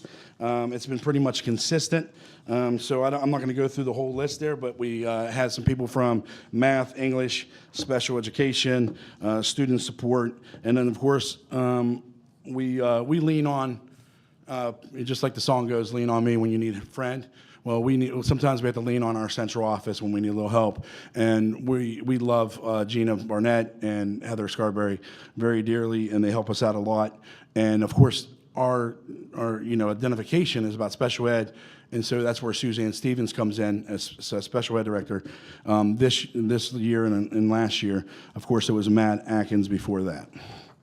So if we go on to our next slide and we move past the team and we talk about the overall process. You heard the last 2 schools talk about how I got identified, and you heard Ms. Watts got to talk to you guys about how that identification happened. Well, you know, when you're talking about 100 high schools in the state of West Virginia, and there's only X amount of them that are Title I, well, we're going to get identified if we're in that lower tier. And of course, we were in the bottom 5% of the Title I schools with students with disabilities, unfortunately, for our test scores, and especially in mathematics. It's not written on there in mathematics, but that's where it was. And that's what we got identified as. Of course, the State Department. We worked with a lady named Miss Boggs from the State Department. They came in, they did a diagnostics of the school. You heard that from the last two schools also. They identified some concerns that we had, and we did a self-diagnosis also to see where we had some concerns as a school. Well, we did that once again with people from the central office to see where we were. And this was me walking back into Huntington High. I had just left the central office as the executive director and over the high schools, and I was moving back in as head principal, knowing that they were being noticed as a targeted school for especially special education for test scores. So over the next time, the process continued over 23-24 school year. The action team that we put together, that was written on the first page there, the team, we continue to meet regularly and review data. And we have scheduled data meetings with our executive director and within our school, the people on this team, and we look over the ABCs: attendance, behavior, course completion. We look over, and when I talk about course completion, I'm looking at test scores like Khan Academy, ALEX, Achieve. We're looking at how our kids are progressing from semester to semester of passing classes. We're looking at any data we can dig into and on behavior, how many kids are getting in trouble, attendance. Really digging into the data, and at the same time, we continue that guidance with the site visits from Rebecca Boggs. We only actually had one site visit that next year. So we had the diagnostic team come one year, and there was like 7 or 8 of them. Then they came back the next year with 3 people. They patted us on the back, said, "You guys really made some changes that we wanted to see," and we didn't see them again. We saw them on a Zoom call, or Teams call, I think it was, twice maybe, and we haven't seen them since. So I consider that moving forward. So 24-25, our next, which was the last year of the 3-year program, we had to continue to build our structured program. And I want to tell you that looking into this and working with the central office over the last 3 years, and I hate to, I'm gonna bring some other things into this. Working at the board office for 4 years and learning what I learned at the board office and learning what I learned at the State Department, going to state meetings and stuff, I really learned how to become a better head principal. And we really have put in place really strong PLCs, professional learning communities. We really put in great programs like PBIS, positive behavior programs for our students. Our students really get up to they're moving their numbers upwards on attendance and behavior because of programs we're putting in place. But it's also the people. It's also about who we hired with money from Title I, with money from ATS, to be able to put the people in the places. So, you know, you want to try to keep those people in the same places. Unfortunately, sometimes when money goes away and you lose money, you lose employees that you need. But, you know, having people like Miss Ward behind me is very valuable. So we wanted to continue with those checkpoints, and we had to have, and these were virtual checkpoints of us putting online in a folder the program. You heard that from the last 2 groups. I'm going to move on, and I'm going to talk about the ABCs. I talk about this in every meeting that I meet with. I meet with parents. I meet with students in big groups. I meet with the teachers. Every teacher meeting, I talk about the ABCs: attendance, behavior, and course completions. Tonight, we're talking about attendance, behavior, compliance, and co-teaching. I threw a little wrench in it. And that's because that's our goals. Our goals for this ATS was attendance, behavior, compliance, and co-teaching. Is everything okay? There, okay. For our first goal was co-teaching. Well, this was about special education. And co-teaching is not about a co-teacher, as somebody thinks that somebody who's got a good degree that's an LDBD ID that goes into a classroom is the co-teacher. No, they're not really the co-teacher. Their co-teacher is both of them, the general education teacher and the special education teacher. They're the co-teacher. So we had to identify a committee. When the committee identified them, we wanted to train every single teacher that we had that was a gen ed and a special ed on the co-teaching models. So the State Department had suggested some online trainings, and we trained every single one of them on those co-teaching models so they could learn from what the State Department thinks was the best models for our co-teachers to be teaching in the classroom, so that they could teach together. When you walk in, you can't tell the difference of who was really the general ed or the special ed teacher. And that's how it should be, of course. And our goal was to continue to keep that route, even if somebody would leave teaching a co-taught classroom. And of course, a co-taught classroom is a mixture of special education students and regular education students in one classroom. Okay, and we continue to do that all the way through the 3 years. By December 2024, you're going to see at the bottom of year 3 there, we had 100% of our new teachers and new co-teachers and special educations were trained in co-teaching models. By 2025, PLCs, our professional learning communities that meet once a week in our school, will meet weekly and determine action steps to improve instruction. We didn't have PLCs at Huntington High School when I walked in 3 years ago. We made them, and we got them, and people like Carol Ward, she made them better. She's like BASF. She didn't make the product, she made it better. Okay? If you guys remember that commercial from back in the day. By May 2025, student engagement in co-taught and special education classrooms will increase by 10%. I'm going to show you this next slide. This is our wow slides. Where we were, where we are. So when you look at this slide and you say where we were, we did not have common planning. We didn't have common planning for a regular ed and the gen ed and the special ed teacher. We did not look at data 3 years ago within departments. Our co-teachers lacked awareness of co-teaching models. Student engagement through active participation was at 50%. And walkthroughs, forums, did not reflect our goals. So we changed. And then over the last 3 years, we made those changes and we tweaked them a little bit, and we tweaked them a little bit, and this summer we're tweaking them a little bit more. Master schedule allows for co-teaching. Every one of our co-teachers, the special education teacher and the gen ed teacher has the common planning. So if you walked in there today and you saw Kate Elkins and Anthony McClellan, you go and you see they both got 6-period planning. Department PLCs meet regularly, and they plan and review data together every week. 100% of co-teachers have been trained on co-teaching models. 15% increase in student engagement. That's 15% from that 50% over 3 years. Walkthrough forms reflect goals, and they actually provide data that we can look at so that we can get feedback in the classroom. These next 2 goals, I'm going to let Ms. Ward, who's a better speaker than me, take over and present those. Good evening. All right, so let's move into goal 2. Which button am I pressing here? There we go. Compliance. All right, so you can see on your paper in front of you, year 1, year 2, and year 3 are in front of you.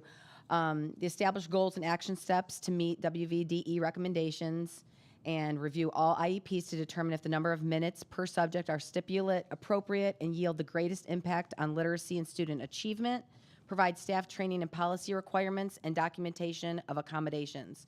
They're very strict on that. They came in and they would pull samples and see who had everything completed, if it was right, if it was wrong, and they were very, very stern to make sure that we went through that process very, very seriously. Year 2, by May of 2024, Huntington High School will have 100% compliance with service verification of IEPs. By May of 2024, staff will be 100% compliant in completing documentation for student documentation. And year 3 this year, by May 2025, Huntington High School will achieve 100% compliance in service verification of IEPs and complete all required student documentation. And I'm proud to say that we did complete that. So the slide that we like, where we were and where we are.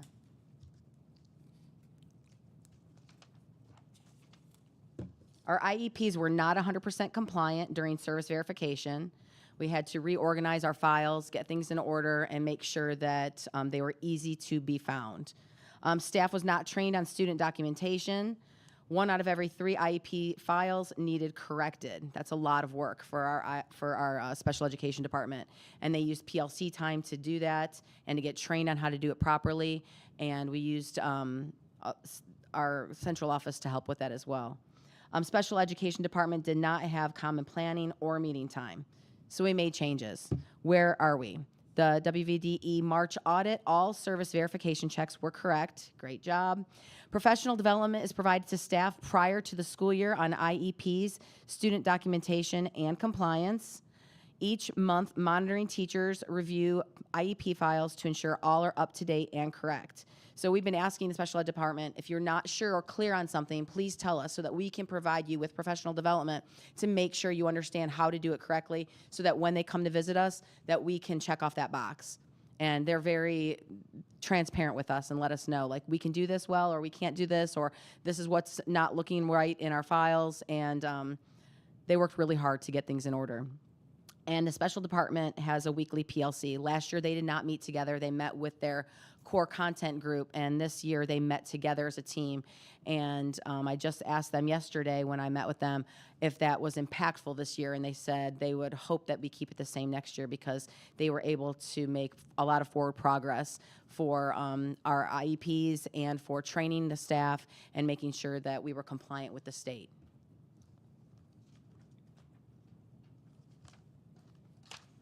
All right, that brings me to our third goal, which is behavior. Year 1, identified and approved to hire behavior interventionist, data-driven meetings to look for trends and help establish goals and action steps to meet WVDE recommendations, revise and implement a school-wide PBIS program that recognizes students' grades, attendance, and behavior and provides appropriate interventions and supports when warranted. Prior to this, we did not have a behavior interventionist. We did not have a PBIS program. The staff was kind of confused on where we should go, and we had a lot of meetings to get this in order, and by year 3, we really did turn this around. Year 2, by May 2024, Huntington High School will reduce suspension rates by 15%. To ensure this, the behavior interventionist will work with the administration team twice a month. We met many more times than that. Year 3, by May of 2025, the special education subgroup at Huntington High School will reduce suspension rates by 15%. The behavior support team will meet monthly to review behavior data and create action steps. And back to goal 3, where we were and where we are. Where we were, we did not have a behavior interventionist, no positive behavior program. Out of school suspension rate for special education students was 19%. Tardies and skipping were identified by teachers as one of our biggest hindrances to effective classrooms. Where are we today? We have a behavior interventionist who meets with administration weekly and bi-monthly with the leadership team. We have student support that provides structured Tier 2 and Tier 3 supports for behavior and attendance. We have positive incentives every 4.5 weeks. OSS for special education students has gone down 5%. That's out of school suspensions. 11% reduction in tardies, 18% reduction in skipping, and 22% reduction in behavior referrals. We've really made a lot of forward progress. I'm really proud of our school for all of that, everything we've done. Let's see here, and then it's back to Mr. Cunningham. Taking it home, here you go. Attendance. All right, let's see if I can speed us up a little bit. So we're back to ABCs and attendance goals, and we're at attendance school, and of course, by May of 2025, the percentage of chronically absent students at Huntington High School would decrease by 5%. Remember that goal. We was to get it down by 5%, okay? By August 2024, Huntington High School will have a Tier 2, Tier 3 intervention in place for a PBIS, that's a positive behavior plan, and for attendance. And then by May of 2025, students identified Tier 2 attendance intervention will decrease chronically absent rate by 10%, okay? So you can see that. That's some goals. Where were we and where are we at now? We added this goal. This goal wasn't in the original. We didn't have this in year 1. We added this in the last year, in year 3. And the reason why we added it is because we went from 1 attendance interventionist to 2 this year, because that is our biggest problem at Huntington High School. When I first came to Huntington High, we had 49%, and it was maybe almost at 50%, chronically absent. That means they missed 16 and a half or more days of school. 16 and a half or more days. You can see it says 48%. I think that's a typo because I'm positive it was 49, or I could be lying to you guys. But we can go with 48. 48, 49%, same thing. It's a really, really high number. I'm positive it was 49%. Chronic absence school-wide continued to increase. Excessive amounts of students received truancy charges. No interventions in place. Now, we dropped the attendance by 10.6% reduction in chronic absence. Yesterday, I got from our Lori Akers, our attendance interventionist. She went and looked at it, and she said it was at 47% from, 37% from that 47%. That's almost 11% drop in 2 years. That's amazing. I mean, I'm very happy with where we've gone in 2 years with our attendance interventionists. 9.33 reduction in chronic absence school-wide. 9 students out of 74 total students taking a pre-diversion due to interventions. 0 students received truancy charges. So we're getting less students getting truancy charges compared to where we were 2 years ago, when kids were getting. We had a lot of kids wearing ankle bracelets a couple years ago for truancy. We have not as many wearing ankle bracelets, of course, now for the truancy. 34 students, 10% students with an IEP receiving 3 interventions for attendance issues. Receiving tier 3. So we're bringing that 10% of the students are our students with IEPs. So we're bringing the numbers down in attendance. This next slide is what our attendance interventionist, Lori, likes to call the home to school chart. This is all the services that we try to provide as a student support at Huntington High School in Tier 2 and Tier 3 structured of supports that we supply at Huntington High School for our students to try to get them to come to school. This is what we're working on to try to get those chronically absent down, as you just heard, and our attendance rate to go up, because we want to serve every student. Our team, we cannot do this without a very large student support team. We are very blessed at Huntington High School to have a very large student support team, and our student support team is comprised of counselors, social workers, attendance interventionists, behavior interventionists, and on and on. We have a lot of people that work on that, and we're very blessed to have that, and that, of course, comes, as I said at the beginning, from Title I dollars and money from here. So hopefully that continues, that we have that availability so we can drop these numbers and continue to drop these numbers. Growth and success. We were 100% compliant with IEP service verifications. The data shows the PBIS program is working to reduce behaviors and attendance issues. Chronic absence is continuing to decrease. Data-driven decision-making. We're using the data to make decisions. That's what I had heard for years and years and years as an educator, but it seemed like we were never doing it, and then in the last 3 years, we've been doing that. Teacher cadres facilitated by ICLE. You guys have heard that, the International Center. Consultant, he's amazing. He works with our administration to work with teachers about student-centered engagement. He works directly with engagement in the classroom with teachers. He doesn't work with the administration. He works with teachers and trying to get teachers to make engaging activities. Special education testing subgroup increased proficiency in both math and ELA on the SAT. Over the last 2 years, and the department PLC structure function has created a better culture and improved communication throughout the school. I go through these future targets, but I don't want to read them to you because I want to come up here next year and read them to you. I want to tell you guys about our future targets next year. And as always at Huntington High School, thank you and go Highlanders. Yesterday, I'm going to say one additional thing, and I love to say "Go Highlanders" real loud, and Kristen Giles likes it too. Yesterday, I was presenting to the teachers about data, and I was doing my end of the year data presentation. Before you cut the mic off, Jason, this is real quick. Okay, I was talking about the ABCs. I was talking about attendance, behavior, and course completion. Attendance, chronically absent over 2 years, has gone down 10-11%. Our attendance rate has gone up a couple percent. Daily attendance. Behavior. We were at 5,000 behavior cards 2 years ago. We were 3,500 this year. 1,500 less behavior cards.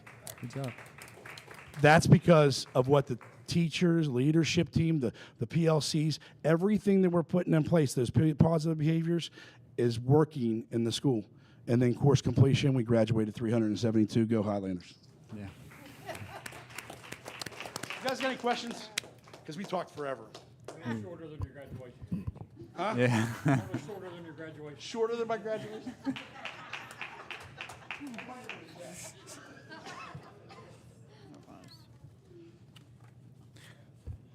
As part of being an identified school, they are required at the end of each year to do a presentation on their goals and data. As you can see, they've all made great strides. They're working collectively together. They need to be commended for their hard work because this is not easy work.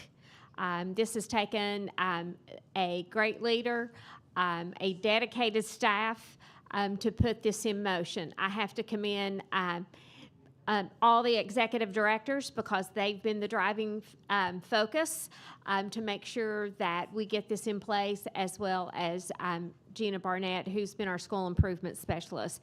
I'm very proud of them because it's taken us a while to get here. They do receive a little bit of funding in addition to their Title I fundings that we just got acknowledgement today that they'll have a little more funding, and then they'll know if they stay on the list or get removed from the list next year. So because once identified, they stay on the list for 3 years. So any other questions? That concludes my presentation. Thank you. And we'll go ahead to 2.03, an update in operations and support. Justin Ball. Good evening, Board President, board members, superintendent. I've just got a few slides to go over regarding operations, support, and some different policies. So the first slide, and you've got copies of all of these. If you have any questions, I will be happy to answer any of these. We've got several policies on first reading, and that is 5600.01, personal student electronic devices. This is new legislation that was required by the West Virginia legislature. And before I go into this, all these policies are posted on the Cabell County Schools website. If they want to have any comments, they want to view these. Not only can they see them on the board agenda, but they can also see them on the county website of these revisions for this. We also have a couple policies that we're required to update annually, 3120.12 and 3120.13. Those are areas of critical need and shortage for regular employees and substitutes. That gives us a little bit of latitude. So I've updated those as well. And then we also have, based on legislation that had passed this past year, for 4120 down to 3120.04, that is employment of all personnel, professional and service, and substitutes as well. There was legislation that passed that had stated that we had to use an approved vendor for all background checks that is approved by the West Virginia State Police, and these revisions reflect that as well. We also have one policy for second reading regarding volunteers, which actually relates back to the employment of substitutes, that we are using an approved vendor by the West Virginia State Police for all of those volunteers. And we have one policy on third reading and possible approval, and that is 2370.02 embedded credit that you have tonight. Are there any questions? I know you've got all of those. If you've got specific questions, I'll be happy to address those. Okay. Any questions at this time? So on to the different agenda items that you will find later on in the agenda, and that is 4.05, Neighborgall Construction Change Order for the Woody Williams Center for Advanced Learning. So Just to, I didn't put all of this on the slide, but just some of the items that this covers is structural steel, some concrete, additional concrete work. As I want to remind you, this is a remodel of an existing thing. There's a lot of unforeseens that come about when you're remodeling an old building such as this. We also had electrical revisions. We had some revisions for running conduit for the fiber, for the internet to be access to the building. But we also had several credits involved in this. Like we did not need a dumpster gate because we're going to leave that open at all times. It's going to be in the back of the building. And also we had a credit, and this is just a testament to Mr. McMillan, some of the stuff that he does. He noticed that, you know, we had kind of, what they had proposed is giving us kind of top of the line locks and different things for each of all the doors. They were very, very expensive. Mr. McMillan was able to notice that those were certain things that we can actually use a little lower, not a lower grade, but they're the ones that we use in all the buildings right now that work just fine. That saved us $16,000 as well. So there was a credit of that. And we also had different allowances of $75,000 and $50,000. But what this change order is, an overall change order that will cost us an additional $33,616. So there's several items on there, but we were able to use some of those allowances, and that's what those allowances are for these unforeseens like this. So that was very helpful to us. We also have 4.06 ZDS LLC for Meadows Elementary HVAC commissioning. This is a school building authority job, and we are bound by policy 6200 and the school building authority rules that we complete commissioning. And what that is when they go in for all of the HVAC in the building, they test it, they run it from the air coming out all the way back to the electrical components and the internet components to test everything very, very thoroughly. We'd budgeted $80,000. That came in at $59,500, and this is a requirement by the school building authority. We also have 4.07 Charleston Filter Service, a contract for countywide HVAC filters and services.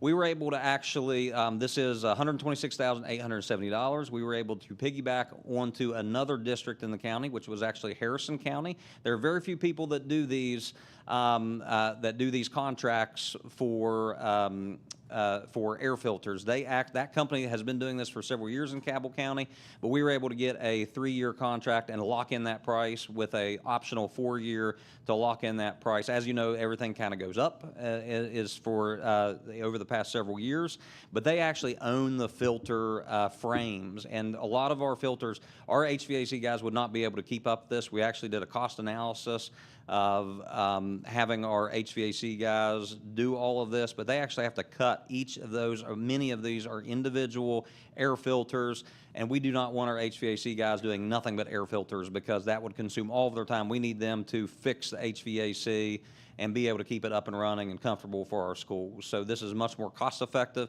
and more efficient for us to go ahead and do that. And these are done monthly in nearly all of our buildings. We have some buildings that are excluded from this because they're still under warranty from where they were built, but they will be able to come online every year from that. But that price will not stay. That's actually included in this contract.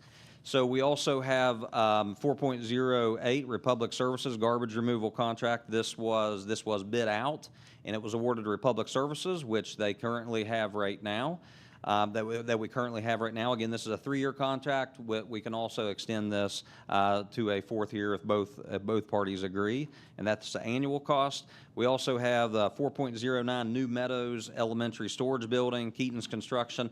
I talked to you earlier about Milton Elementary having a building built. They've actually have started on that building, and this was put out to bid as well, and a separate bid, and it came in $3,000 under budget for that. So this will allow them to start on that once the general contractor up at Meadows Elementary allows them to do so. And this will give them storage for some furniture that they may have, or mowers for that large large yard that they have at the new location.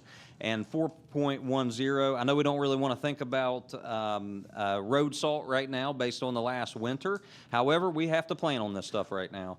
So the bid came out at 119.6 and 67 cents per ton. We need an additional 150 ton for this, but it allows us to purchase up to an additional 50 tons beyond that, but the approximate cost is $17,950.50 for that 150 tons. That would get us up at full capacity at our salt shed up at the current vocational or the career center off Norway. Any questions about these? Yeah, on the salt, Yes, ma'am. I just wondered how much did we have left over from last year? We had about 50 tons left over, so this will put us at capacity at about 200. For that. So we went through a lot last year. We had to unexpectedly order some based on the winter we had. We hopefully do not have to use any of that next year. Okay, thank you, Justin. No problem. So we do have a couple personnel changes on the agenda for tonight. So if you look at your agenda on page 17, so I'll let you turn to page 17.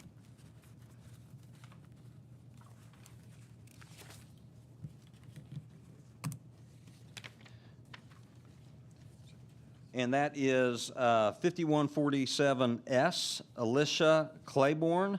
We're going to remove that name. We're going to remove that name. They are no longer going to resign. So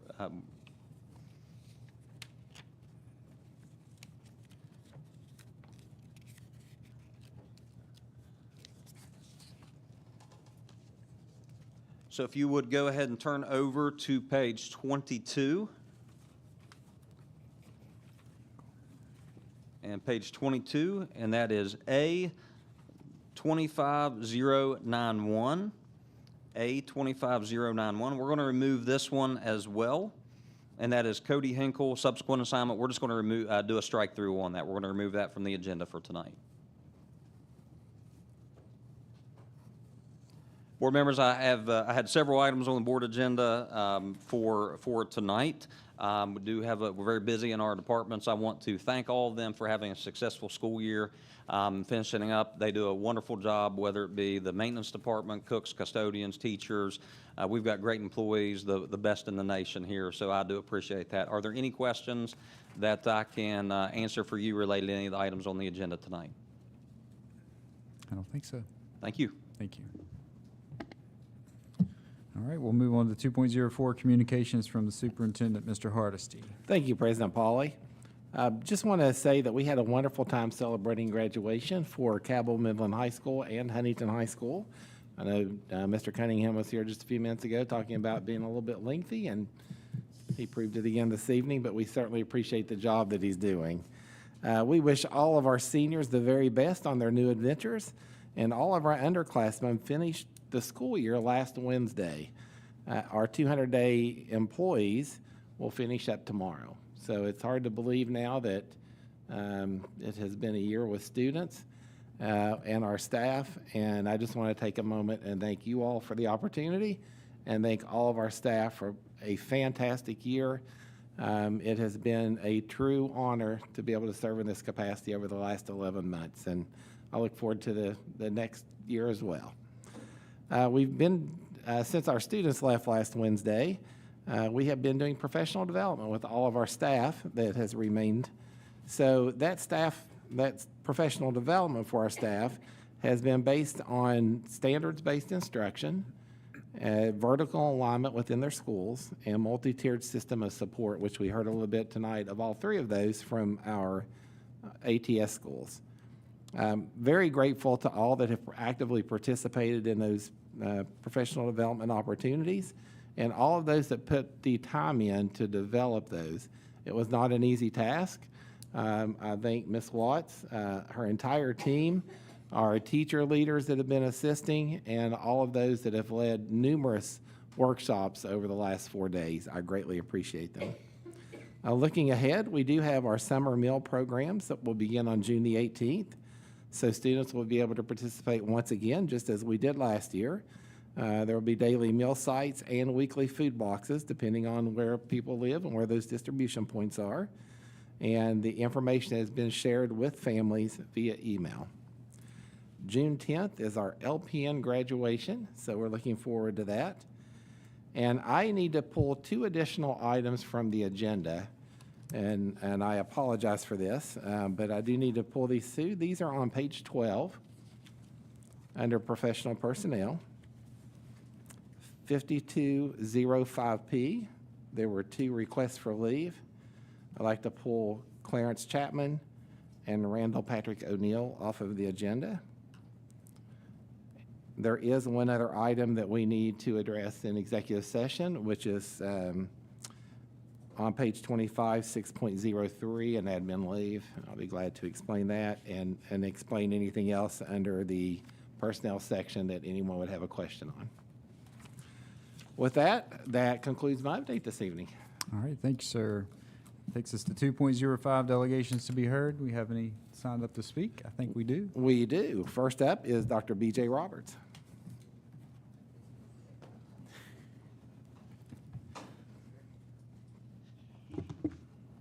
Good evening, members of the board, Mr. President, Superintendent. We're back this month again. My name is B.J. Roberts. I am the pastor of Kingdom Life Fellowship Church. We started 13 years ago at West Virginia State University. We currently are in Nitro, West Virginia. We are a local church that has grown to regional influence. And because of that, we're here to present the possibility, the Board of Education gifting the Meadows Elementary building to our church to better help us serve the residents of Cabell County, given that we have quite a few that already drive to Nitro on a consistent basis for church. This would also give us the ability to add value to the community. We would be looking at opening up a community center, after-school tutoring, daycare, social development opportunities, job opportunities, and spiritual growth by starting a second campus here in Huntington. I'll keep my comments real brief. We have some other people that are going to speak, but I just want to say in advance, just thank you in advance for consideration in this matter. We really do appreciate it. Thank you. Britton Goebel.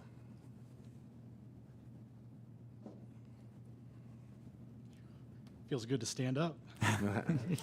Feel free. You know, I won't be offended if anybody needs to get a little stretch in. Good afternoon, President Pauly, Vice President Childers, Superintendent Hardesty, distinguished board members. Appreciate the opportunity to speak to you today.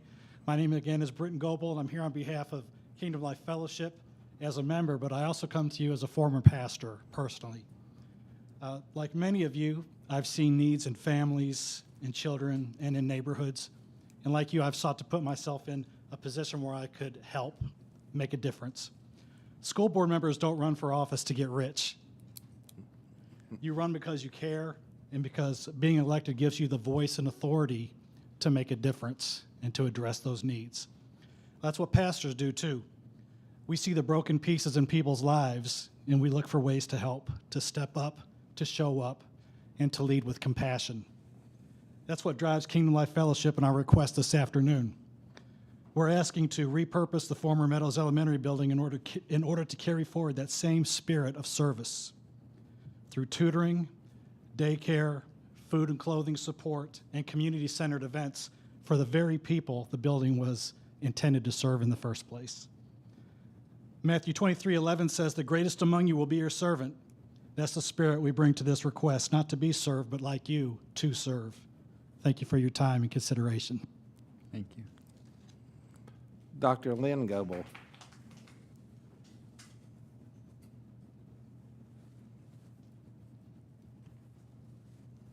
Good evening, President Pauly, Superintendent Hardesty, members of the board. My name is Dr. Lynn Goebel. I am here this evening as a representative and also as a member of Kingdom Life Fellowship Church, where I have been an active member for several years. I'm also privileged to serve as one of the ministers to our congregation, as well as serving on the prayer team, the ministry team, music ministry team, and also the women's ministry.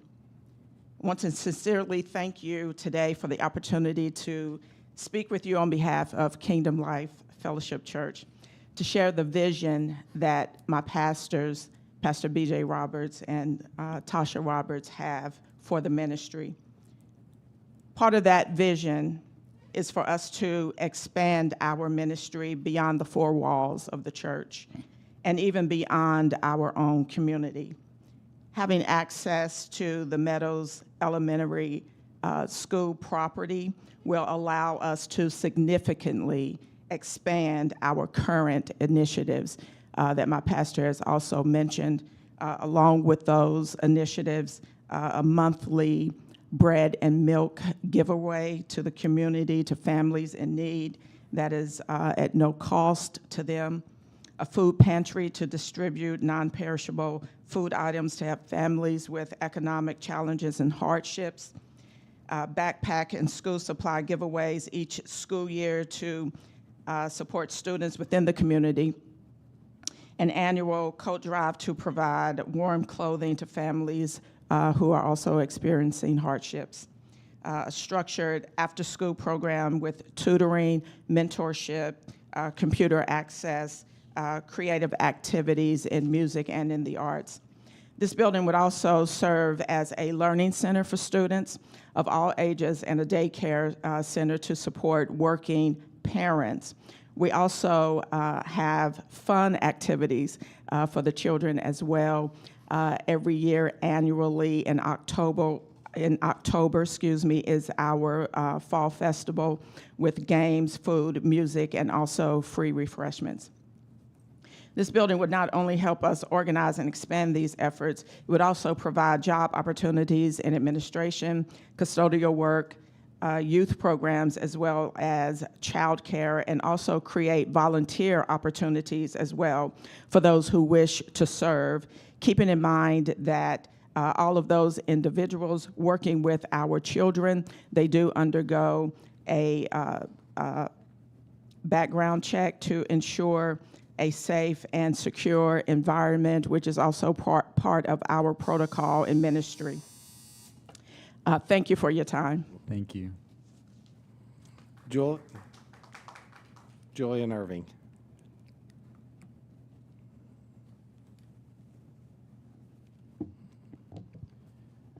Good evening, Superintendent Hardesty, President Pauley, and oh wow, that was quick.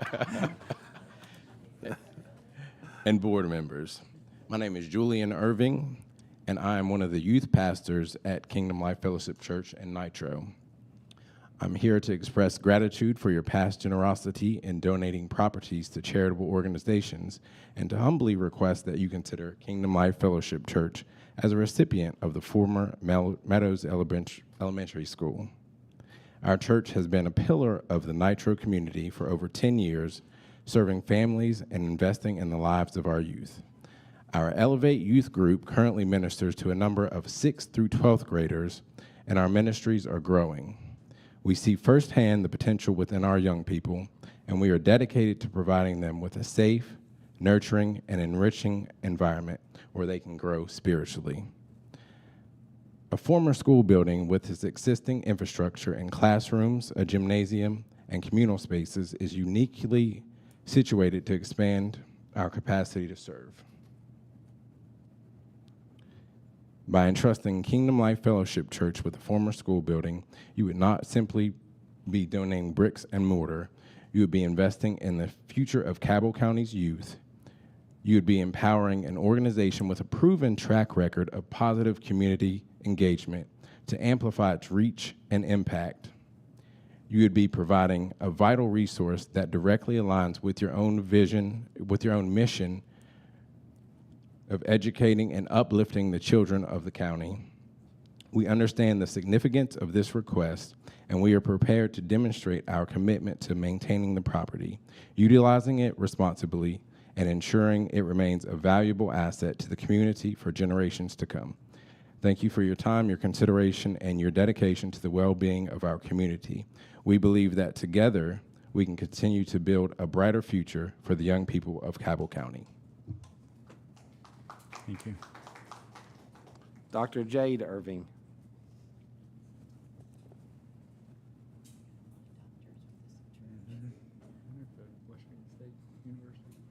Let me just start by saying if I sound out of breath, it's because I am. Good evening, President Pauly, Superintendent, and members of the board. My name is Dr. Jade Irving, and I work in higher education for the state of West Virginia. And I've also had the privilege of being a member of Kingdom Life Fellowship Church for nearly 9 years, and I'm privileged to serve as one of the youth pastors along with my husband. I appreciate the opportunity to speak with you today and to share why I believe that entrusting our church with a vacant school facility, Meadows Elementary, would serve the greater Huntington community in meaningful and lasting ways. At the heart of our vision for this space is the creation of an after-school community center and the launch of a daycare program. These two services alone have the potential to significantly impact local families. In my professional role, I see every day how critical early childhood education and youth support services are to long-term academic and career success. And I'm sure all of you are quite aware that West Virginia continues to face real challenges when it comes to college enrollment and workforce participation. These are not abstract statistics. They are the realities that shape the lives of our neighbors, our friends, and our future leaders. What excites me the most about this opportunity is that our church is not new to meeting community needs. We do, in fact, have a track record, and this is a classic example of when preparation meets opportunity. Many of our leaders, including our pastor and first lady, they already work and have for a number of years worked in the public school system. So they are not only aware of the barriers that stand in the way of a better life for many of our families, but they are actively working to remove those barriers. Their commitment to education and personal development is woven into all of the outreach activities at our church. We heard just during this meeting from Huntington Middle, from Huntington High, and as I listened, I thought about how beneficial it would be for you all to entrust us with this facility so that we could support your principals and your teachers in this community in terms of providing academic and wraparound and behavioral support that our students so desperately need. In my time at this church, I've seen firsthand the kind of consistent, compassionate service that defines this ministry. We show up for our communities, not just on Sundays, but throughout the week, whether it's providing milk and bread to families in need, visiting the recovery centers, or organizing back-to-school drives. Our church has demonstrated its ability to use resources wisely and for the benefit of the community at large. We're ready to breathe life back into Meadows Elementary, not for our own gain, but to extend opportunity, stability, and hope to the people of Huntington. I believe that this facility, in the hands of our community-centered ministry, will once again become a place where lives are shaped for the better. I thank you all so much for your time and your consideration, and I yield the floor at this time. I have a question. Thank you. Yes, ma'am. How many parishioners do you have in your church? Oh, goodness. We have hundreds, I would say. About 350 parishioners at our church, and many of them come from this area to Nitro for our services and our programs. Okay, thank you. You're welcome. Any more questions? It's the only one I have. Okay.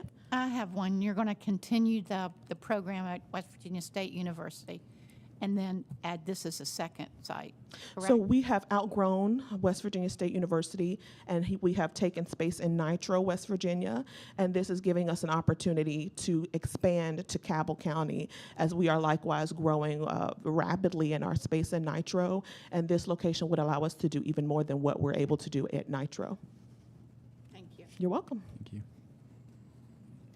Beth Belcher.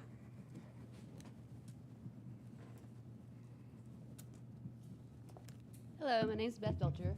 I've been coming to Kingdom Life for 2 years now, and I have anywhere from 3 to 25 kids at my house every weekend. So therefore, I have a challenger. I can only take 4. So some Sundays, I'm taking 4 kids, and I have to tell the other kids, you can't go. Or some days, we just don't go, because we're right here. My house is a safe house for all these kids that don't have food, that don't have nowhere to go. If we get this church right here at Meadows, that's going to be a place someone can go get some food. They need some clothes. They can go get some clothes. I could take 4 trips over there and take all 25 kids to the church. We need our youth in church. Our youth is getting taken over by drugs, recovery. Recovery's taking over everything from our youth here. And that's what our youth is recovery. We need youth here in Huntington. We love our Nitro Church, but if we can just all 25 go over here, we all could go. It would be so much easier to get in the car and take 10 trips and let every kid go to church. That's what we need. They need someone to guide them, to help them. There's so much of our youth out here that needs help, that no one's helping. And we need this church. It's a space that, there's sports, football, basketball, baseball, cheerleading. All these kids could go do. And it's a great space because it's already a school. It's already made for kids. It's already made for our youth. And, I have kids that have nobody that would love to go to church every Sunday, but they can't go because, well, I'm 45 minutes away. Gas every Sunday, there and back. Gas, it takes about $20 every Sunday to get to church, there and back. But we do it. Here, I could take $20 and get every kid to church. If they need a meal after church, I could take them all over there and get a meal. They need some clothes, they need anything, we can go over there. Anytime I need something, I call BJ. He always comes. BJ, I have a kid that needs this, or BJ, I have a kid that needs this. Guess who's there? And if we have this space over here, it'd just be great for our youth. All of Huntington kids could show up, they could be there, and just have us. And that's what we need is our youth. We need our youth back in church. Thank you. Thank you. Jim Workman.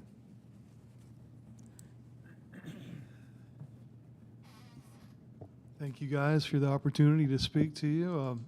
I'm Jim. I'm a deacon at Kingdom Life, and I'm also the outreach director.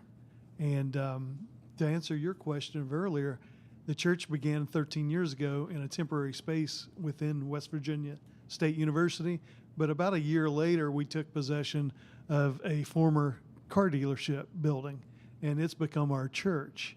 And not by coincidence, we left the word service on the very front of the church where the service department was located, because that's kind of what we're about. We love God, we love people. That's our motto. But you've heard a lot about the things that we've done and we plan to continue to do. But I want to dial down a little bit on the milk and bread. You've heard that a few times. We do this monthly, and it's really what our ministry has become known for in the Kanawha Valley, is that place that gives away the milk and the bread. And it's word of mouth. It's people that have come back month after month. But also we have some people that volunteer or within our ministry, and they hold a sign out by the road, free milk. One says free bread. One says, yes, I said free. And but what's really cool is there's another sign that people that pass by where we're giving the milk and bread away, it says there is hope. So I think whether or not a family comes in and takes possession of a gallon of milk and a loaf of bread, they're going to be encouraged by what is happening on that property. And I think if we could tell you guys today, you know what, by making this decision to they're asking people for this, what you would be doing is far beyond giving a loaf of bread, gallon of milk. You'd be injecting hope in the community, and from people that are very well qualified, and they have the heart and the love for it. And our footprint is well beyond Nitro, West Virginia. It always has been. It's been basically from Charleston to Huntington, because we've been involved in the recovery centers. We minister in the hospitals. We've got people that are involved in the schools already. Same with Charleston, but this would help us facilitate everything that we do. So we appreciate your consideration. Thank you. Wait a minute, I have a question. Okay. Are you getting your milk and your bread? Are you utilizing our food bank? We have partnered with many other people to do things like that. I personally would love to be introduced to your people, but right now we get our milk and our bread, we get it at cost plus 10% from a Kroger. So our people actually invest in it financially as well. Well, you should utilize the food bank. I'm on it. That's what it's Let's there do it. for. Mrs., I think her name is Kirkhart. Mrs. Kirkhart is the director. Okay, great. I'll look into it. I just thought I'd throw that out. Thank you very much. Mentioning the milk and the bread, so I assumed you were using the food bank. Well, at this point, we have not. but would gladly consider that for sure. Yeah. Pretty sure the director is Miss Kirkard. Thank you. I Uh-huh. appreciate that. You're welcome. All right. Thanks. Uh-huh. Harold Sanders. You had to leave. They had to leave. They're the lead people for our vacation Bible school, so they had to head up. And that would be Mona Sanders as well? Okay. Monty Fowler.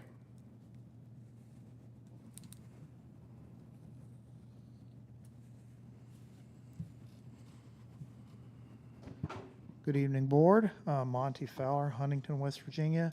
Two things real quick. I was at the public meeting that Board Member Linda Childers hosted earlier about school start times. And we had some good discussions, a lot of concerns, a lot of comments, some possible solutions. And I'm encouraged that the discussion on that is continuing because I do think it's important to keep discussing it and moving forward with fact-finding and looking at the pros and the cons, because that's something that Cabell County Schools may be able to use to distinguish itself and make it seem like a better bet. Because the other reason I'm here tonight is this, and I've got copies for all of you. Our group, Yes Spark, Yes Library, Yes Levy, is going to be co-hosting a town hall public education meeting this Thursday, the 5th, from 7 to 8 p.m. at First Congregational United Church of Christ, 710 Fifth Avenue. It's right across the street from the courthouse, basically. And we're going to have somebody from the West Virginia Center on Budget and Policy give us the fiscal and the practical lowdown on the effects of Hope scholarships on public education in West Virginia. It's no secret that most of those effects on public education are not good. But we all need to educate ourselves because it's coming. It's going to expand more this year than the following year it really expands. And the legislature to date seems oblivious to the fact that this may blow a hundreds of millions of dollars hole in the state budget. I don't want to see that money come out of what little y'all get. I don't want it to get any smaller. So this is a way for us all to educate ourselves on what's coming and on ways that we can be better advocates for our schools, not with just, you know, well, my kid did fine, but with facts, figures, and actual daily application. So thank you, and I'll bring these up to pass them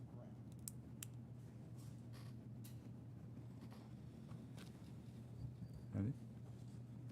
That concludes, well, Ellen hogs it.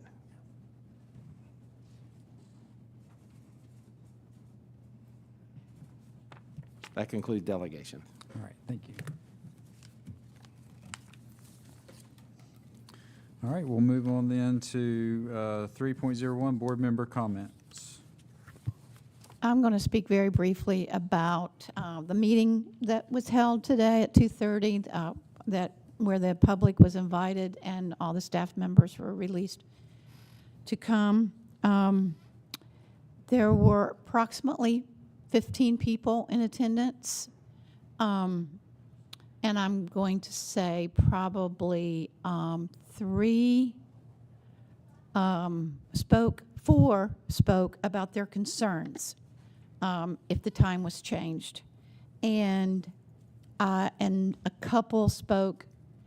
3 spoke on the importance of this issue and the importance of continuing to look at the research and sharing that knowledge with the community. I am not. I'm not sure where we're going from here, but I'm not finished with it.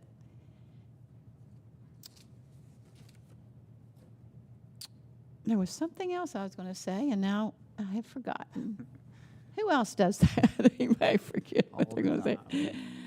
All the time. Any other comments at this time? Board member comments? While Ms. Childers contemplates what that the second thing was. So I did have several people reach out to me, as they have done throughout the year, mostly in support of addressing this issue of children not getting sufficient sleep and the real serious impact that makes on their health and their academic success. I do want to say this. The person who brought this to my attention initially back in August could not come to the meeting, gave me some suggestions, but she did not want her name mentioned. And it concerns me that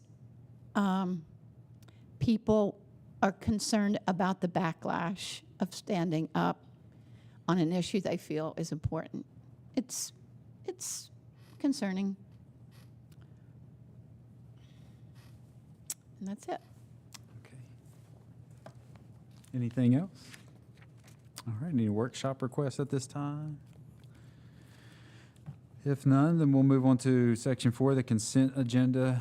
Mr. Boggs informed us on many of these, and do you have any further questions or concerns on any of those items on the consent agenda?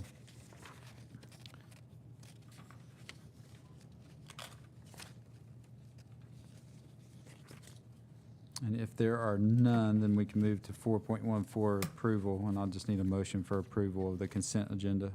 I'll make a motion to approve. Okay. Second. We have a motion for approval of the consent agenda. We have a second. All in favor signify by saying aye. Aye. Any opposed? All right. The motion carries. And then the financial, nothing this evening, I believe. And then that takes us to section 6, the personnel section. I'll make a motion that we go into executive session to discuss some personnel items at this time. I'll second. All right, we have the motion and the second. All in favor of entering executive session to discuss some personnel matters, please signify by saying aye. Aye. Any opposed? No. All right. We're in executive session, yes. Yes, I give you permission. Thank you.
Yeah, what happened to turn it down to make I it like warmer? I think it feels good. Okay, we're not listening to you, okay? I'm swear I didn't bring my air horn. But I will if you keep it up. You need a motion to return to open session. I'll make a motion. Second. That was a good comeback. All right. That was good. Motion has been made to return to open session. All in favor signify by saying aye. Aye. Aye. We're back in open session. We're on section 6, the personnel section. We have section 6.01, professional personnel, and 6.02, service personnel, with a few noted changes that we discussed earlier. I think we've removed 4 items from the personnel section. And so, gosh, if I can get there. We'll take a motion for 6.01 and approval of 6.01, 6.02. So moved. Okay, we have a motion for approval of 6.01 and 6.02. We have a second. Second. And seconded. All right, all in favor of approval of 6.01 and 6.02 signify by saying aye. Aye. Aye. Now we're on to 6.03, and Mr. Hardesty has a recommendation. Thank you, President Polly. I recommend that the board ratify the administrative leave of a service employee, Jeff May, with pay that began April 30th, 2025, and will continue until a resolution is reached. All right, we've heard the recommendation from Mr. Hardesty. Do I have a motion for approval? So moved. Yeah. Second. Okay, the motion has been made and seconded. All in favor of approval of the recommendation, the superintendent's recommendation, signify by saying aye. Aye. Aye. Any opposed? No. All right, we are at 7.01. I don't think we have any special board items at this time. And section 8 is the update on current legal issues, which I don't think we have. And that takes us to section 9, adjournment. Just need a motion for adjournment. All right, all in favor signify by saying aye. Aye. Aye. We are adjourned at 7:31.